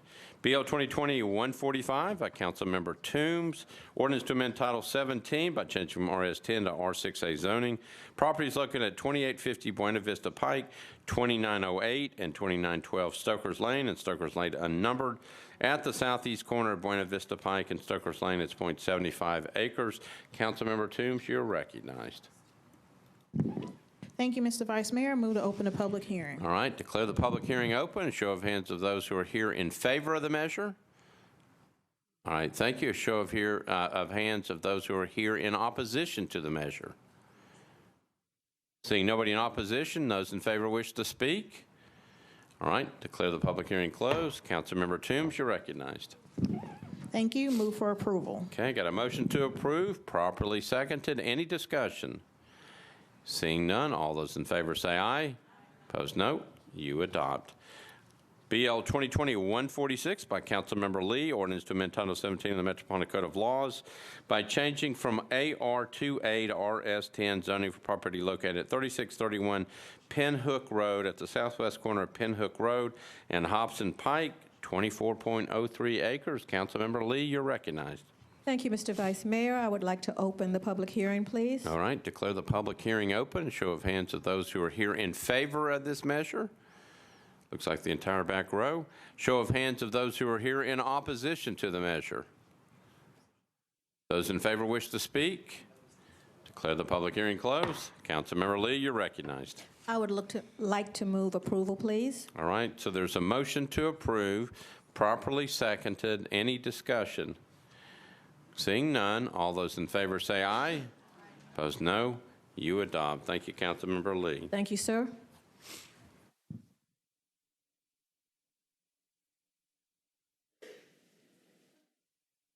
Hold on just a second.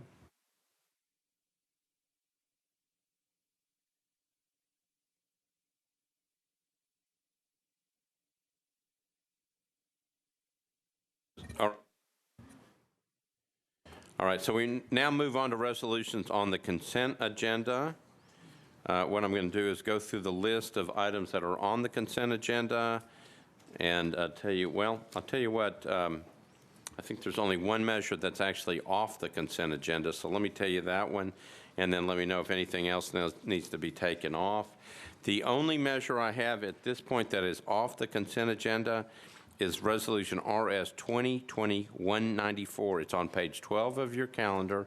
It's Resolution RS 2020-194 that is off the consent agenda. Councilmember Taylor, you're recognized. Yes, I would need to be abstained from RS 2020-164.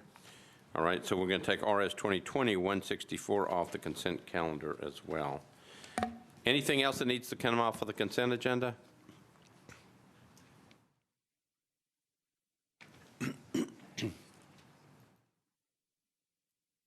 All right, so I'm going to read through all the other measures on the consent agenda, and then we will go to committee reports.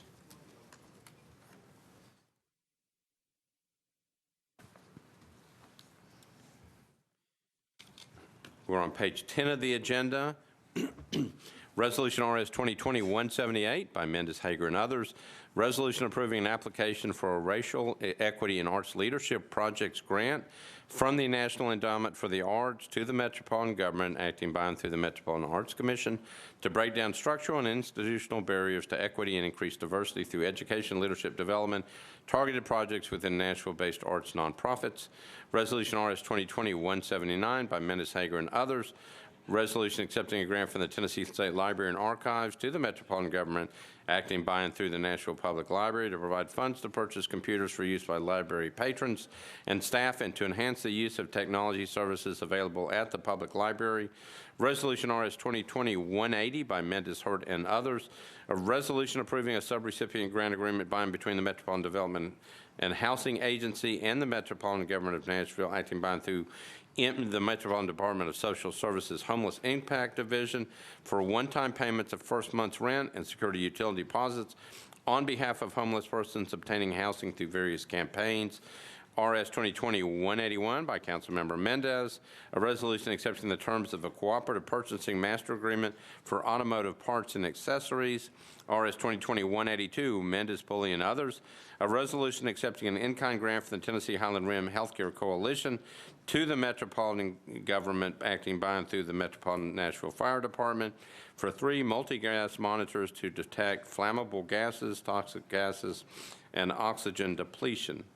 RS 2020-183 by Mendes, Pulley, and Welsh, resolution accepting an in-kind grant from the Tennessee Highland Rim Healthcare Coalition to the Metropolitan Government, acting by and through the Metropolitan Nashville Fire Department for advanced hazmat life support courses to medically manage patients exposed to hazardous materials. Resolution RS 2020-184 by Mendes, Hart, and Welsh. Resolution accepting a grant from the State of Tennessee Department of Health to the Metropolitan Government, acting by and through the Metropolitan Board of Health, to provide breast and cervical cancer screening and diagnostic services to eligible individuals. RS 2020-185, Mendes, Hart, and Welsh. Resolution accepting a grant from the State of Tennessee Department of Health to the Metropolitan Government, acting by and through the Metropolitan Board of Health, to facilitate the planning, implementation, evaluation of community-driven and evidence-based health promotion programs. RS 2020-186, Hart and Stiles. Resolution approving a contract by and between Wellchild, Inc. and the Metropolitan Government of Nashville and Davidson County, acting by and through the Metropolitan Board of Health, for the Metropolitan Board of Health to provide emergency backup storage of vaccines in the event of a power failure, equipment failure, or other threat. Resolution RS 2020-187, Mendes, Hart, and others. Resolution accepting a grant from the United States Environmental Protection Agency to the Metropolitan Government, acting by and through the Metropolitan Board of Health, for the ongoing collection of data on ambient air concentrations for fine particulate matter in Nashville, Tennessee. Excuse me. Resolution RS 2020-188, Mendes, Hart, and others. A resolution accepting the Bob and Diane Hoover Annual Innovation Award Grant from Pet Health Services to the Metropolitan Government, acting by and through the Metropolitan Board of Health, to acknowledge animal life-saving initiatives for the betterment of animal welfare through the development of or application of technology. Resolution RS 2020-189, Welsh, Mendes, and Henderson.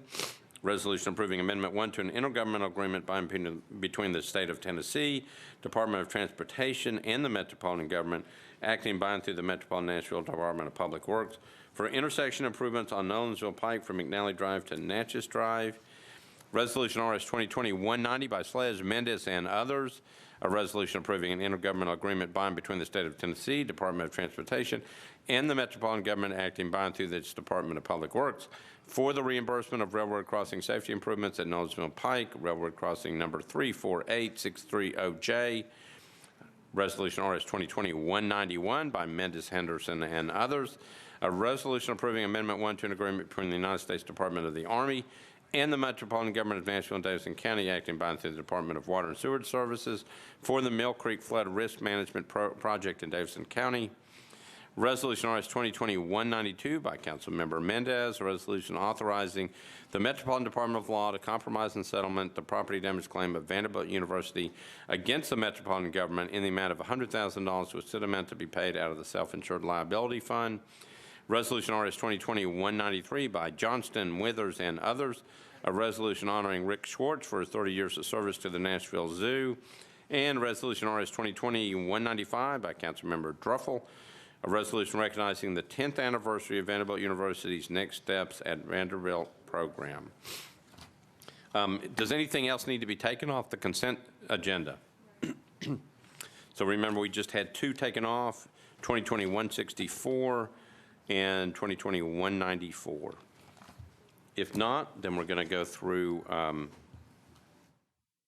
the committee reports. I'll start with Councilmember Allen on affordable housing. You're recognized. Thank you, Mr. Vice Mayor. Affordable housing recommended approval of RS 2020-186 in favor, 0 against. All right. Thank you, Councilmember Allen. Councilmember Mendez, Budget and Finance.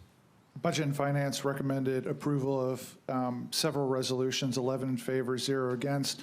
The ones on the consent agenda that were recommended for approval are RS 2020-178, 179, 180, 181, 182, 183, 184, 185, 187, 188, 189, 190, 191, and 192.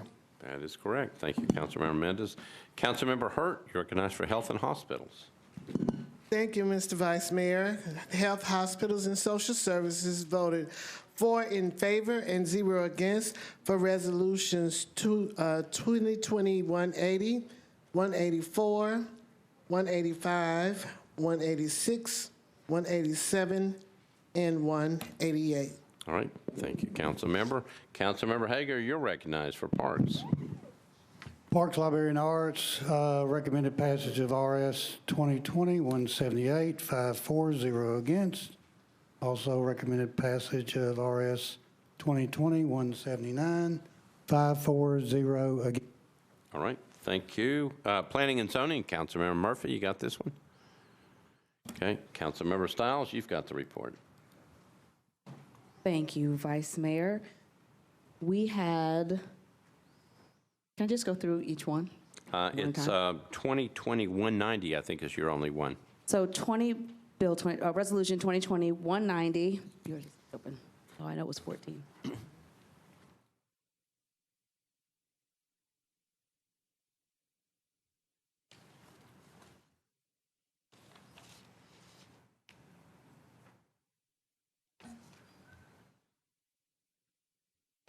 Sorry, one moment.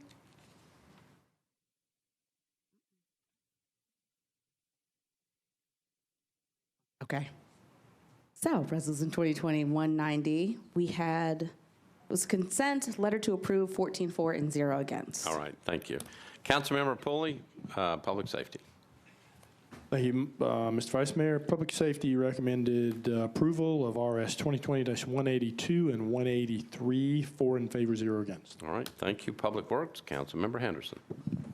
Thank you, Vice Mayor. The Public Works Committee recommended approval 10 and 0 of resolutions 189, 190, and 191. All right, thank you. And Councilmember Rosenberg, you've got the last report. Thank you, Mr. President. We approved RS 2020-193 and RS 2020-195, 6 in favor, none against, and I move approval of the consent agenda. All right, so Councilmember Rosenberg has moved approval of the consent agenda, properly seconded. Any discussion?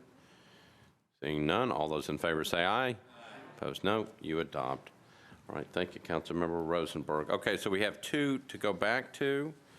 Resolution RS 2020-164 by Councilmembers Mendez and Roberts. A resolution approving a contract between the Metropolitan Government of Nashville and Davidson County and Civic Engineering Information Technologies to provide software maintenance consisting of enterprise land management, e-permits, electronic plans review, queue management, contractor licensing management, GIS, City Works, PLL software, and related customizations and interfaces. Councilmember Mendez, you're recognized. Thank you. The Budget and Finance Committee recommended approval of this, 11 favor, 0 against, and with that, I guess there's another committee to talk to. Yeah, Public Works, Councilmember Henderson. Thank you, Vice Mayor. Public Works also recommended approval 10 in favor, 0 against. All right, and back to you, Councilmember Mendez. Move to approve. All right, so there's a motion to approve, properly seconded. Okay. Councilmember Taylor, you need to abstain on this. All right, so Madam Clerk, can we list him as just abstaining? Okay, so Councilmember Taylor will be listed as abstaining. We have a motion to approve, properly seconded. Any other discussion? Seeing none, all those in favor say aye. Opposed, no. You adopt. Thank you, Councilmember Mendez. And then we are on Resolution RS 2020-194, which is on page 12 of your calendar. Councilmember Benedict, a resolution recognizing Anthony Viglietti for his service to the community of Nashville and Davidson County. Councilmember Benedict, you're recognized. Thank you, Vice Mayor. Committee reports. Rules confirmations, Councilmember Rosenberg. Thank you, Mr. President. Rules voted 7 in favor, none against. All right, back to you, Councilmember Benedict. Thank you, Vice Mayor, and thank you also for getting this proud Italian's name correct. I had help. Thank you. So after I filed this, I found out that I found a bit more information from Mr. Viglietti, and so I wanted to adjust the resolution. So there is a substitute resolution that has been filed, and I know that there are some people who would like to sign on to that. So please do so in the clerk's office if you would today. And with that, I move approval of the substitute. Okay, so Councilmember Benedict has moved the substitute resolution, properly seconded. Any discussion about the substitute? Seeing none, all those in favor of the substitute resolution say aye. Opposed, no. You've adopted the substitute. Now you're on your resolution as substituted. I move approval. Got a motion to approve the resolution as substituted, properly seconded. Any discussion? Seeing none, all those in favor say aye. Opposed, no. You adopt. Thank you, Councilmember Benedict. All right. I got it. All right, so I believe that's it on resolutions. If it's okay, we will take all bills on first reading at one time. I don't think anything needs to be bumped off of first reading. If there's no objection, we'll consider all ordinances on first reading on one vote at one time. Do I have a motion to approve? Brought a motion to approve, properly seconded. Any discussion? Seeing none, all those in favor of all bills on first reading say aye. Aye. Opposed, no. You adopt. Okay, so we are now on page 18 of a 21-page calendar. So we're at the bills on second reading. First bill up is BL 2019-60 by Councilmember Rutherford. Ordinance to amend Title 17 of the Metropolitan Code of Laws by changing from AR2A to SP zoning for property located at Pettis Road at the northeast corner of Old Hickory Boulevard and Pettis Road, 38.49 acres.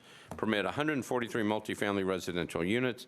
Councilmember Rutherford, you are recognized. Thank you, Mr. President. Committee report. So the committee is Planning and Zoning. Councilmember Stiles, have you got this one? It's BL 2019-60.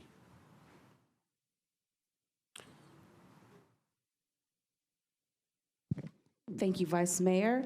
This passed 14-4, 0 against. All right, thank you. Back to you, Councilmember Rutherford. Thank you. As a quick update on this particular piece of legislation, this is the one that was deferred indefinitely earlier.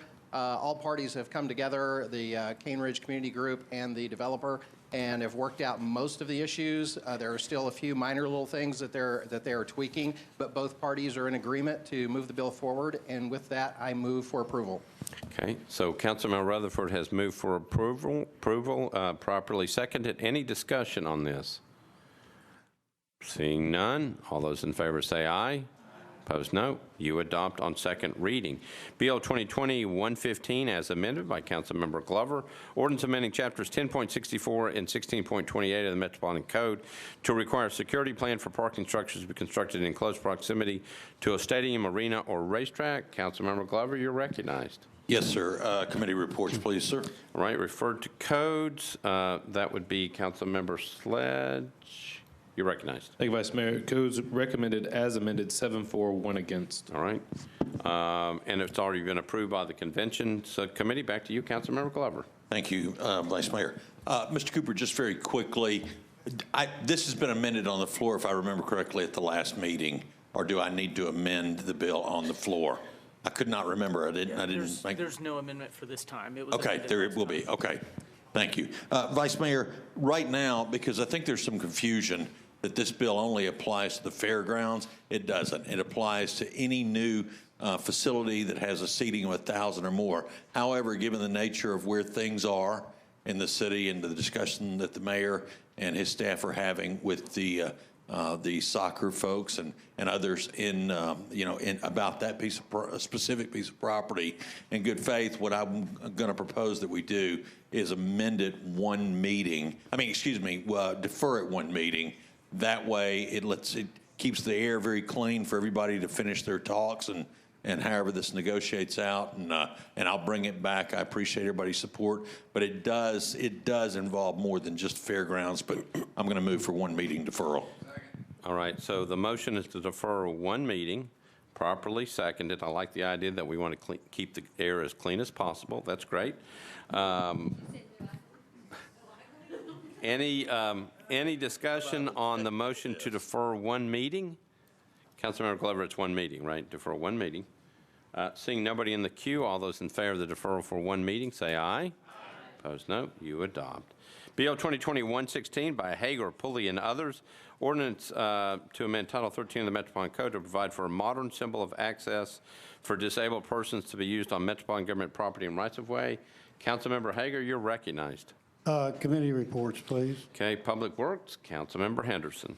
Thank you, Vice Mayor. The Public Works Committee recommended approval as amended, 10 in favor and 0 against. All right, thank you, Councilmember. Councilmember Hager, you're recognized. Vice Mayor, I've got that one amendment that uses up the signs that are left over, so I move to amend at this time. Okay, so Councilmember Hager has moved the amendment, and he explained the amendment.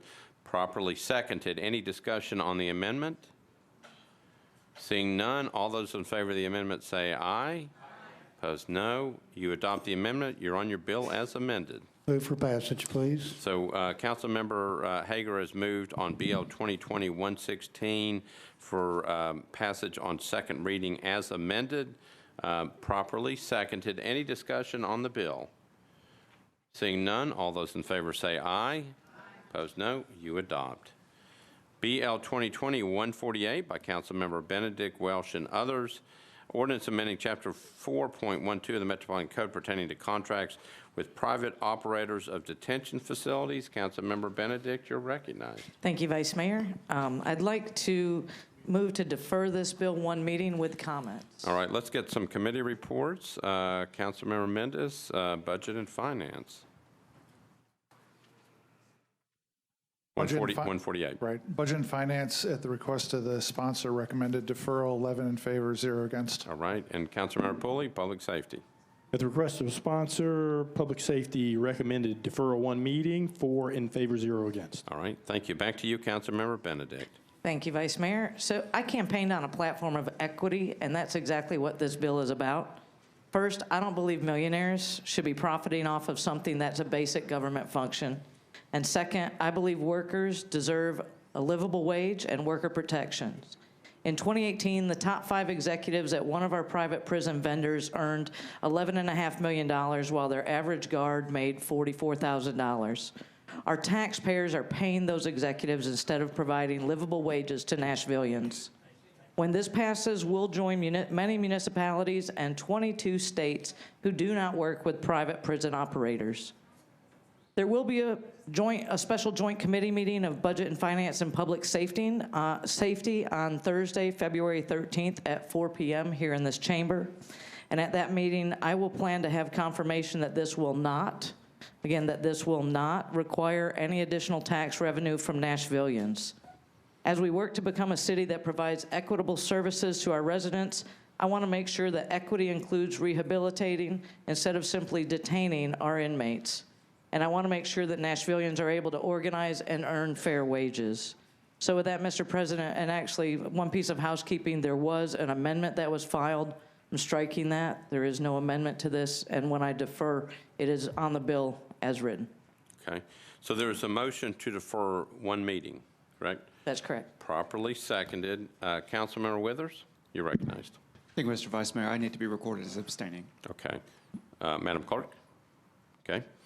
So Councilmember Withers is going to be recorded as abstaining. This is a motion to defer one meeting. I have one more comment, if I may. Councilmember Benedict, you're recognized. Thank you. I just would encourage all of my colleagues who are here who don't sit on Budget and Finance or Public Safety to please come and attend that meeting on the 13th. Okay. All right. Thank you. So the motion is to defer one meeting. Again, it's been properly seconded. Any other discussion on the motion to defer? Seeing none, all those in favor say aye. Aye. Opposed, no. Motion to defer one meeting is adopted. BL 2020-149 by Toombs, Taylor, and others. Ordinance amending Title 11 of the Metropolitan Code of Laws to require a landlord to provide notice prior to an increase in rent. Councilmember Toombs, you're recognized. Thank you, Mr. Vice Mayor. I am going to move to defer for 2 meetings to give time to discuss a possible amendment. So this is a motion. It's been referred to affordable housing. Councilmember Allen, you're recognized. Thank you, Mr. President. At the request of the sponsor, Affordable Housing agreed to a 2-meeting deferral, 6 in favor, 0 against. All right, so the motion is to defer 2 meetings, properly seconded. Any discussion? Seeing none, all those in favor of the 2-meeting deferral say aye. Aye. Opposed, no. You adopt the motion to defer 2 meetings. BL 2020-150 by Councilmember Allen, Sledge, and O'Connell. Ordinance amending ordinance number BL 2019-1491, directing the Department of Codes and Building Safety to add inspections and certificates of occupancy to the prioritization list for certain affordable housing projects. Councilmember Allen, you're recognized. Thank you. Sorry, you're out of time. Any more time, please?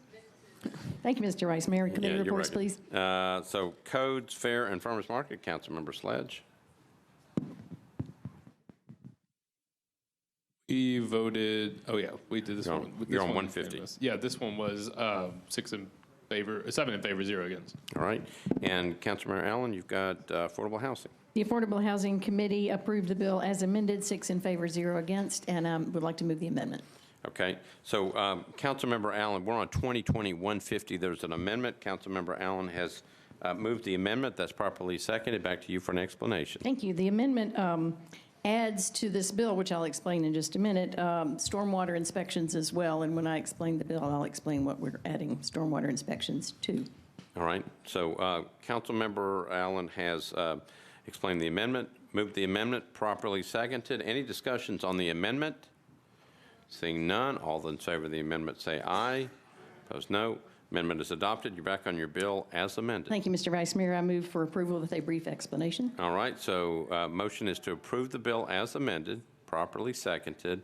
Back to you for an explanation. Thank you. This is just an expansion of a bill that Councilmember Sledge sponsored last term that provided for projects that met certain qualifications for providing affordable housing, that they would be expedited through the planning process. And we specifically called out different steps along the planning process, and we wanted to include now the use and occupancy permit, as well as the stormwater inspection, which we just added through the amendment, and any other inspections that weren't covered in the first go-round. So with that, I renew my motion for approval. Okay, so we've got a motion to approve the bill as amended, properly seconded. Any other discussion on the bill? Seeing none, all those in favor say aye. Opposed, no. You adopt the bill as amended, 2020-150 on second reading. Bill 2020-152 by Councilmember Hurt and O'Connell. Ordinance providing the honorary street name designation of Reverend Ben Sweat Way for a portion of Cheatham Place. Councilmember Hurt, you're recognized. Thank you, Mr. Vice Mayor. I need to move an amendment first, please. All right, so let's get the committee report. I'm sorry, committee report. That's all right. Councilmember Henderson, Public Works. Thank you, Vice Mayor. The Public Works Committee recommended approval as amended, 10 in favor, 0 against. All right, thanks for the report. Councilmember Hurt, you're back on your bill, and you want to move the amendment. Yes, I'd like to move the amendment. It's basically a housekeeping amendment. In the bill, it basically had a consistent Reverend Ben Sweat Way, and it was REV, period. And in one space, it had Reverend Sweat Way, which was the Reverend was spelled out, and it completely left out Ben. Okay. So we wanted to be consistent to correct it. So with that, I move the amendment, the change. All right, so Councilmember Hurt has moved the amendment. It's a housekeeping amendment, properly seconded. Any discussion about the amendment? Seeing none, all those in favor of the amendment say aye. Opposed, no. The amendment is adopted. You're back on your bill as amended. And I ask for approval, please. Okay, so the motion is to approve as amended, properly seconded. Any discussion? Seeing none, all those in favor say aye. Opposed, no. The bill is adopted as amended on second reading. BL 2020-153 by Councilmember Murphy. Ordinance establishing a new fee structure for sidewalk waivers. Councilmember Murphy, you're recognized. Thank you. Committee reports, please. All right, Councilmember Mendez, Budget and Finance. Budget and Finance recommended to defer, 11 in favor, 0 against. All right, Councilmember Sledge, Codes and Fairs and Farmers Market. Codes did not have the letter that Councilmember Murphy sent, so we deferred by rule. Okay. And do you have your report from Planning and Zoning? Councilmember Stiles, you're recognized. Thank you, Vice Mayor. We did have a letter to defer for one meeting until February 18th, and that was 14-4-0 again. All right, Councilmember Murphy, I'm going to come to you, but it sounds like it needs to be deferred by rule. Yes. So I sent a letter, and evidently it didn't make it to all council members or to all committees. And so I've spoken to our staff to please get that out to all of y'all. So this legislation is coming from a combination of the Planning Department and the Codes Department, which the letter explains. The letter also explains that there is an amendment, and that language should have been to our council office as of last Friday. I'll be triple checking that again to make sure that is timely filed for the next meeting. I was going to defer this because I wasn't going to be here tonight because I had a work event, and I thought it was important to be here to explain the amendment and have the committee, to have those department heads here as well. With all of that being said, I am deferring this so we can get that amendment timely filed, and that, again, please check your email so you can see the explanation and history behind this bill and I apologize that our staff was not capable of getting it to you. With that, I move deferral. All right, so Councilmember, it gets deferred anyway, but you want to move to defer at one meeting? All right, so the motion is to defer one meeting. It's deferred anyway by rule, so it just gets deferred one meeting, all right? Bill 2020-154 by Councilmember O'Connell, Mendez, and others. Ordinance amending approving amendment number 2 to the lease agreement between the Metropolitan Government of Nashville and Davidson County through the Department of Public Works and OP 611 Commerce Property LLC related to parking spaces in the Metropolitan Government's parking facility at 151 6th Avenue North. Councilmember O'Connell, you are recognized on that bill. Thank you, Mr. President. Let's get committee reports, please. All right, Councilor Mendez, Budget and Finance. Budget and Finance recommended approval as amended, 11 in favor, 0 against. All right, Planning and Zoning, Councilmember Stiles. Thank you, Vice Mayor. We had a letter to approve, and it was 14-4 and 0 against. All right, and Public Works, Councilmember Henderson. Thank you, Vice Mayor. The Public Works Committee recommended approval as amended, 10 in favor, 0 against. All right, and back to you, Councilmember O'Connell. Thank you, Mr. President. I'd like to move approval. Okay, I got a motion. Oh, okay, so you got a motion to approve, but you got an amendment on the bill. Oh, thank you. Sorry. Yes, we do. It is a housekeeping amendment. I'd like to move that amendment, please. All right, so you've got a housekeeping amendment that cleans the house. All right, so it's properly seconded. Actually, if you don't mind, let me correct. I'd like to move, well, okay, yeah, we'll do the amendment, then I'll move the bill with a change to the process there. Okay, do you want to explain it's a housekeeping amendment, you want to explain it? The amendment is fine. Let's go ahead and attach that, but instead of moving to approve the amended bill, I want to do something different. All right, so let's get the amendment on. All those in favor of the amendment say aye. Did I just hear never sure? mind. Okay, yeah. You're supposed to say yes. Yeah. Okay, anybody opposed to the amendment? Unsure? All right, so the amendment passes. We're back to your bill as amended. Great, thank you. I want to, this had gone to the Traffic and Parking Commission, and I think maybe was supposed to be referred to the Traffic, Parking, and Transportation Committee. I do want to re-refer it to that committee, or actually, I guess, just refer it to that committee on third. All right, so do you want to pass it on second and, Yes, then refer it to Traffic and Parking? Move to approve on second and refer to Traffic, Parking, and Transportation on third, please. All right, you've heard the motion, properly seconded. Councilmember O'Connell, any other discussion? Seeing none. Anybody else? Then we've got a motion to approve on second and refer to Traffic and Parking on third. All those in favor say aye. Opposed, no. You adopt. Thank you, council member. All right, we're back. We're on BL 2020-155, O'Connell, Murphy, and Henderson.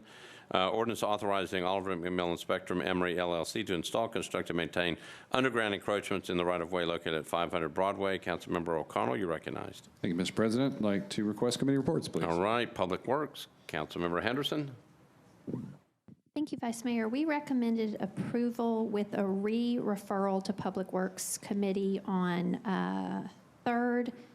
We had some questions for Public Works and water staff specific to this developer and the damage of some infrastructure previously before advancing this through third. So at present now, we recommend approval with a re-referral 10 and 0. Okay, thank you.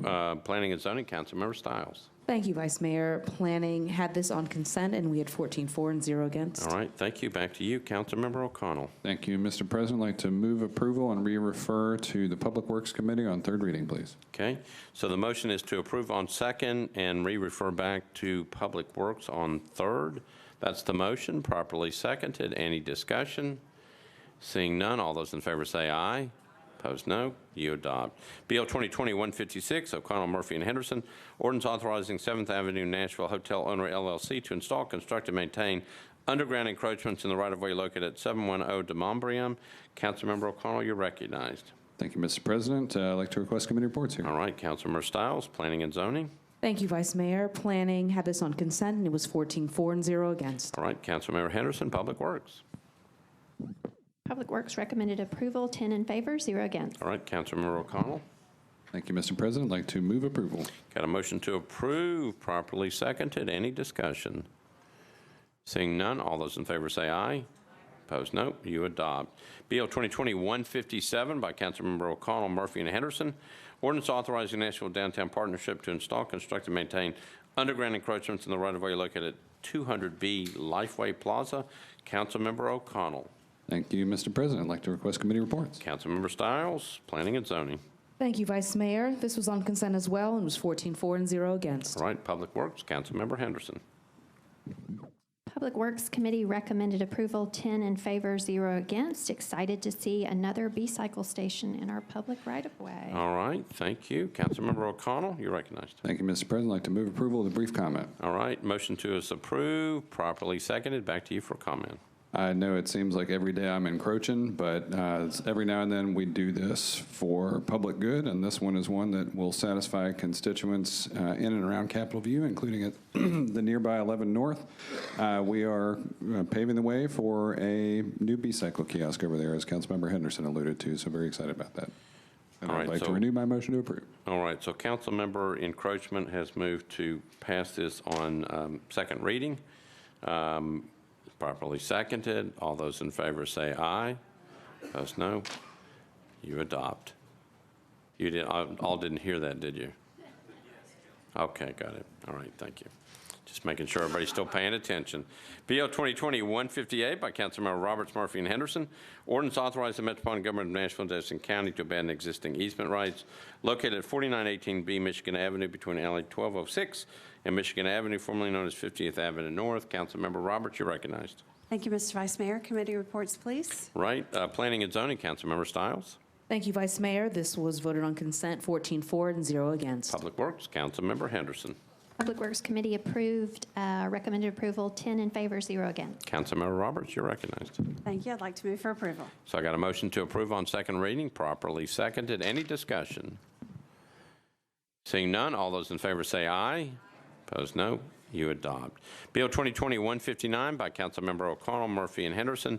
Ordinance authorizing the Metropolitan Government of Nashville and Davidson County to abandon existing easement rights located between 701 7th Avenue South and 700 8th Avenue South, south of Fox Street, north of Alley number 196, formerly known as Alley number 160. Councilmember O'Connell, you're recognized. Sorry. Whoop. You've been talking so much, I thought I'd left you on. I decided I would actively pause my microphone just to give it a break. Thank you. Thank you, Mr. President. I'd like to request committee reports, please. Planning and Zoning, Councilmember Stiles. Thank you, Vice Mayor. This was also on consent, 14-4 and 0 against. All right, Public Works, Councilmember Henderson. Thank you, Vice Mayor. Public Works Committee recommended approval, 10 in favor, 0 against. All right, back to you, Councilmember O'Connell. Thank you, Mr. President. I'd like to move approval. Got a motion to approve, properly seconded. Any discussion? Seeing none, all those in favor say aye. Opposed, no. You adopt. BO 2020-160, Councilmember O'Connell, Murphy, and Henderson. Ordinance authorizing the Metropolitan Government of Nashville and Davidson County to abandon existing sanitary sewer main, sanitary sewer manholes and easements, and to accept new sanitary sewer mains, sanitary sewer manholes and easements for property located at 801 12th Avenue South. Councilmember O'Connell, you're recognized on some sewer projects. Thank you, Mr. President. I'd like to request committee report. Planning and Zoning, Councilmember Stiles. Yes, planning passes on consent, 14-4, 0 against. Public Works, Councilmember Henderson. Public Works Committee recommended approval, 10 in favor, 0 against. All right, Councilmember O'Connell. Thank you, Mr. President. I think you'll be pleased that we're accepting sanitary sewer mains and manholes here, so I'd like to move approval. All right, so we've got bills on sanitary sewers that's up for passage. It's been properly seconded. Any discussion about unsanitary sewer manhole?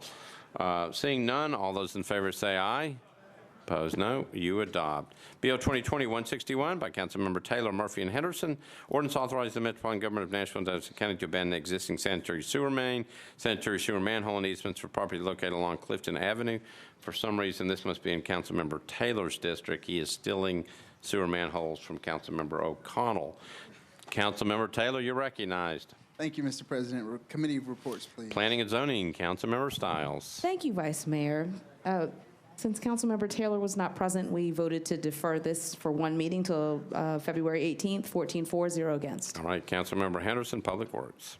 Public Works recommended approval, 10 in favor, 0 against. Councilman Taylor was present in Public Works Committee. All right, so Councilman Taylor, what do you want to do? I'd like to move for approval, please. All right, so because you did not get there to Planning and Zoning, you would have to move to suspend the rules to go ahead and pass it. Otherwise, it needs to be deferred. I'd like to move to Suspend the rules. All right, so Councilmember Taylor has moved to suspend the rules to go ahead and get this matter reviewed on second reading tonight. That's the request. I didn't go to rules, obviously. Looking at Councilmember Rosenberg. We had a conversation. Yeah.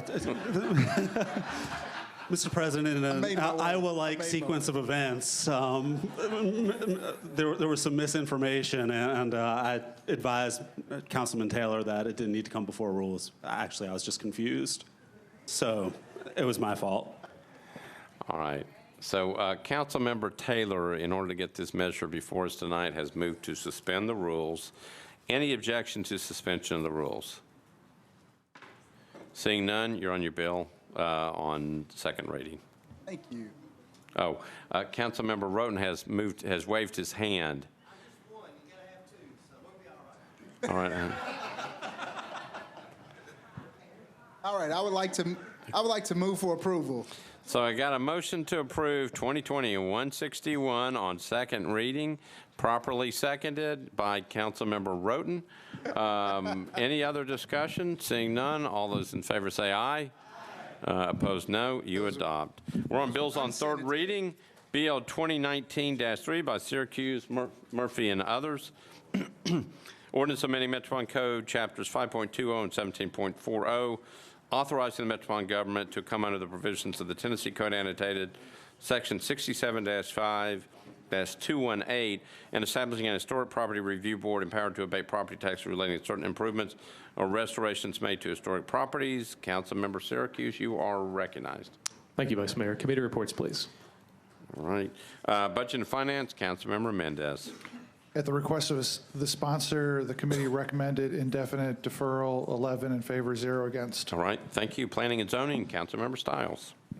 Thank you, Vice Mayor. We have an indefinite deferral as we're waiting for the study. It was 14-4 and 0 against. All right, Councilmember Syracuse, what do you want to do? Thank you, Vice Mayor. It's with some regret that I moved for an indefinite deferral with an explanation. All right, so I got a motion to defer indefinitely, properly seconded. Back to you for discussion. Thank you very much. As I mentioned last time this was before us, we were awaiting the second phase of place economics study on the economic impact and the fiscal impact of this particular legislation. It didn't come until like last week, and the study actually doesn't have what everyone expected it to. So there wasn't enough time to put a full fiscal analysis of this bill in place. So with that, since we are approaching the most difficult budget season that all of us here have faced probably, I'm going to hit pause on this. And I'm going to bring it back after we finish the budget season. But I am passionate about this. I believe that it is something that we absolutely need to do to encourage a greater culture of saving our historic properties and our culture. We have a number of properties that I know around the county that I believe are on the cusp of that we are losing. And we need to do everything we can to give property owners more tools in the toolbox. So with that, I renew my motion to indefinitely defer, and I'll be back. All right, so the motion is to defer indefinitely, again, properly seconded. Any other discussion? Seeing none, all those in favor of the motion to defer indefinitely say aye. Opposed, no. You adopt. Bill 2019-49 by Councilmember Syracuse, O'Connell, and others. An ordinance authorizing a property tax exemption for historic properties owned by charitable institutions in accordance with Tennessee Code Annotated 67-5-222. Councilmember Syracuse, you're recognized. Thank you, Vice Mayor. Second verse, same as the first. I move for indefinite deferral. Thank you. This looks like it got re-referred to budget. Councilmember Mendez, you're recognized. My bad. At the request of the sponsor, the committee recommended indefinite deferral, 11 in favor, 0 against. All right, thank you. Councilmember Syracuse. Thank you. I'm sorry. I renew my motion to indefinite defer. All right, so there's a motion to defer indefinitely, properly seconded. Any other discussion on this? Seeing none, all those in favor say aye. Opposed, no. You defer indefinitely.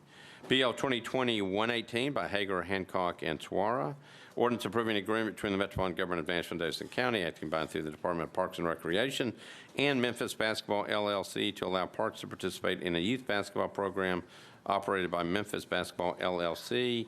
Mr. Basketball, Councilmember Hager, you're recognized. Thank you, Vice Mayor. All the reports in for committee move for passage. All right, so there's a motion to approve, properly seconded. Any other discussion? This bill's on third reading. We're on 2020-118. All those in favor say aye. Opposed, no. You adopt. Bill 2020-119 by Porterfield, Murphy, and others. Ordinance to amend the GIS system street and alley centerline layer for the Metropolitan Government of Nashville and Davidson County by renaming a portion of Smith Springs Road between Smith Springs Road and Castlegate Drive to Castlegate Drive. Councilmember Porterfield, you're recognized. Thank you, Vice Mayor. With our committee reports in, I move for approval, please. Okay, so the motion is to approve on third reading, properly seconded. Any discussion? Seeing none, all those in favor say aye. Opposed, no. You adopt. Bill 2020-120 by Welsh, Murphy, and others. Ordinance to amend the GIS system street and alley centerline layer for the Metropolitan Government of Nashville and Davidson County by bending alley number 1854 right-of-way from Landers Avenue to Grandview Avenue. Councilmember Welsh, you are recognized. With all committee reports in, I move for approval. So I got a motion to approve, properly seconded. Any discussion? Seeing none, all those in favor say aye. Opposed, no. You adopt. Bill 2020-121 by Councilmember Murphy, Henderson, and O'Connell, an ordinance to amend the GIS system street and alley centerline layer for the Metropolitan Government of Nashville and Davidson County by bending a portion of Ensworth Avenue right-of-way from Ensworth Avenue to Woodlawn Drive between certain parcels. Councilmember Murphy, you are recognized. Thank you. Committee reports, please. They are all in. Oh, I'm sorry. This is, I need to move to defer this one meeting. Okay, so the motion is to defer one meeting, properly seconded. Any discussion on the motion to defer? Seeing none, all those in favor of the motion to defer one meeting say aye. Opposed, no. The bill is deferred one meeting. One last announcement that you need to make a note of. The first meeting in March is scheduled for March the 3rd. If you've been paying attention, that is Election Day. And pursuant to the rules, that means that we get automatically moved. It moves over to Thursday, March the 5th. So our meeting will be March the 5th of that first week in March. All right? So March 3rd, again, Election Day. We want people to go vote. Our council meeting will be on that Thursday, March the 5th. Any questions about that? So the committee meetings will be on, Mr. Cooper? Still on Monday. The meetings will still be, so the budget meeting will be on Monday. And affordable housing if they have a regular meeting. All right, and what about the rest of the committees? The rest of them will be on Thursday. The rest of the committees will be on Thursday, okay? Any other questions? Seeing none, entertain a motion to adjourn. Got an adjournment motion, properly second. All in favor say aye. Opposed, no. We stand adjourned. And so the council has concluded about a 3.5-hour business meeting, one of the longer ones of this new term, but considering that it was a 22-page agenda to begin with 32 zoning bills before the night, which required public hearing, we did pretty well. We had some other business that kept the council on page one of the agenda for well over an hour after we got here. So to get through the rest of it in a little less than 2 hours, 2.5 hours, was not too bad. Perhaps the highlight of the evening as far as news, short-term bill, a bill that involving short-term rentals would set up a new zoning designation, no short-term zoning allowed, and no short-term rentals of any kind allowed in the area that would be rezoned. Now, this ordinance does not change anybody's current property, doesn't rezone anybody's property, does not restrict their use of their property currently. However, the bill does provide an alternative zoning district that could be used for future rezoning. That is one of the reasons some people here tonight were not in favor of it. We had quite a few people speak against it during the public hearing. The council approved it on second reading. Again, it was on a voice vote, so it was difficult to tell exactly how strong the support for it is. It will have to get 21 votes to pass on third and final reading in 2 weeks when the council meets on on February 18th. Also tonight, another short-term rental bill that was up for public hearing tonight but was deferred would say that non-owner occupied short-term rentals could be located less than 100 feet from a religious institution, a school, or a playground, a park, or a licensed daycare center, and that daycare license center is playground That is, unless there's a public hearing held, a resolution receiving 21 votes in this council to be adopted. That's the same rules the council uses presently to allow a waiver from receiving a beer permit. So again, there was no public hearing on that tonight, but obviously still a lot more discussion to become, so it was deferred for a little bit further effort to take a look at it. 3 other bills on second reading were deferred tonight as well, who are likely to be controversial. One would prohibit Metro from entering into any new contracts or renewing existing one with a private contractor to manage any of Metro's correctional facilities.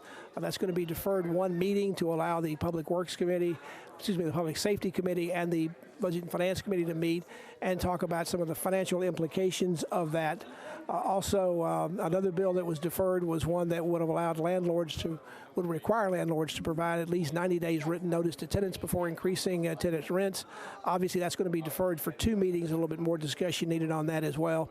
Also, a bill on second reading that was deferred for a second time. This would have required a security plan prior to obtaining a building permit for a parking structure constructed near a stadium, an arena, or a racetrack. That seems to be aimed in some ways to the MLS stadium situation, particularly some lawsuits that are pending on that. Also, there's quite a bit of controversy going on right now between Mayor Cooper, the MLS owners, and the MLS League about the holdup over starting construction of the new stadium. For all of that, Councilman Steve Glover decided it was best to defer the bill, not get this in the middle of all that. And so it's been deferred for one more meeting to see if something can get worked out about that. The council also, there was one other thing about the MLS situation that came up tonight. Councilman Scobey Sledge asked for the Metro Legal Department to come up with a legal opinion about whether the mayor can hold up the approval of something that has been approved as an ordinance by the council, and also, if by doing that, what Metro's liabilities might be from that. Council also tonight filled 3 vacancies on the city's Community Oversight Board. They are Ashley Davis, O. Timothy Hughes, and Sean Witzel. All of them received more than the 20 votes needed as a majority to come that. Ashley Davis got the fewest of that, although she still got 28 votes. There's one position up that only has a 1-year term, so she'll receive that 1-year term. The other 2 will serve for 3-year terms. Another reason the council was a little bit long tonight when this was not on the agenda, there were reports given by council members of these special committees that the Vice Mayor Jim Schulman put together to study various particular situations that Metro seems to be stymied with about the effectiveness of codes, also about why Metro seems to struggle with having sidewalks built. There were about 8 of those done. Those reports, I think, are available here at the council and may be available online. The Vice Mayor was very pleased with what he heard in these reports, although all of them will have to be further studied and may be a part of the budget process. They may not be, but he indicated he may be appointing more committees to take a look at that in the future, other issues that may come up. The council is now in recess until its next meeting on February 18th, and you did hear that the first meeting in March has been moved from March 3rd to March 5th. The council has changed its rules so that when a council meeting falls on a Tuesday, which is a federal holiday, which is a federal election day, which March 3rd is here because of the presidential preference primary, and also because it's a county primary here to fill a couple of offices, that the council meeting will be moved from Tuesday until Thursday. The council deferred a lot of zoning bills tonight until that first meeting in March, so that's going to be quite a long agenda as well. But again, the council will be back on February 18th to have its second meeting of the month. We'll be here at that time to provide live coverage. Until then, good night from the council chambers. Tonight's Metro Council meeting has been a public affairs presentation of the Metro Nashville Network.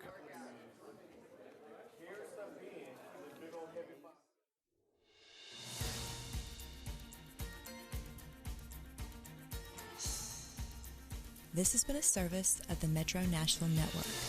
If you would like to see this presentation again, or for more information about this and other programs, visit nashville.gov.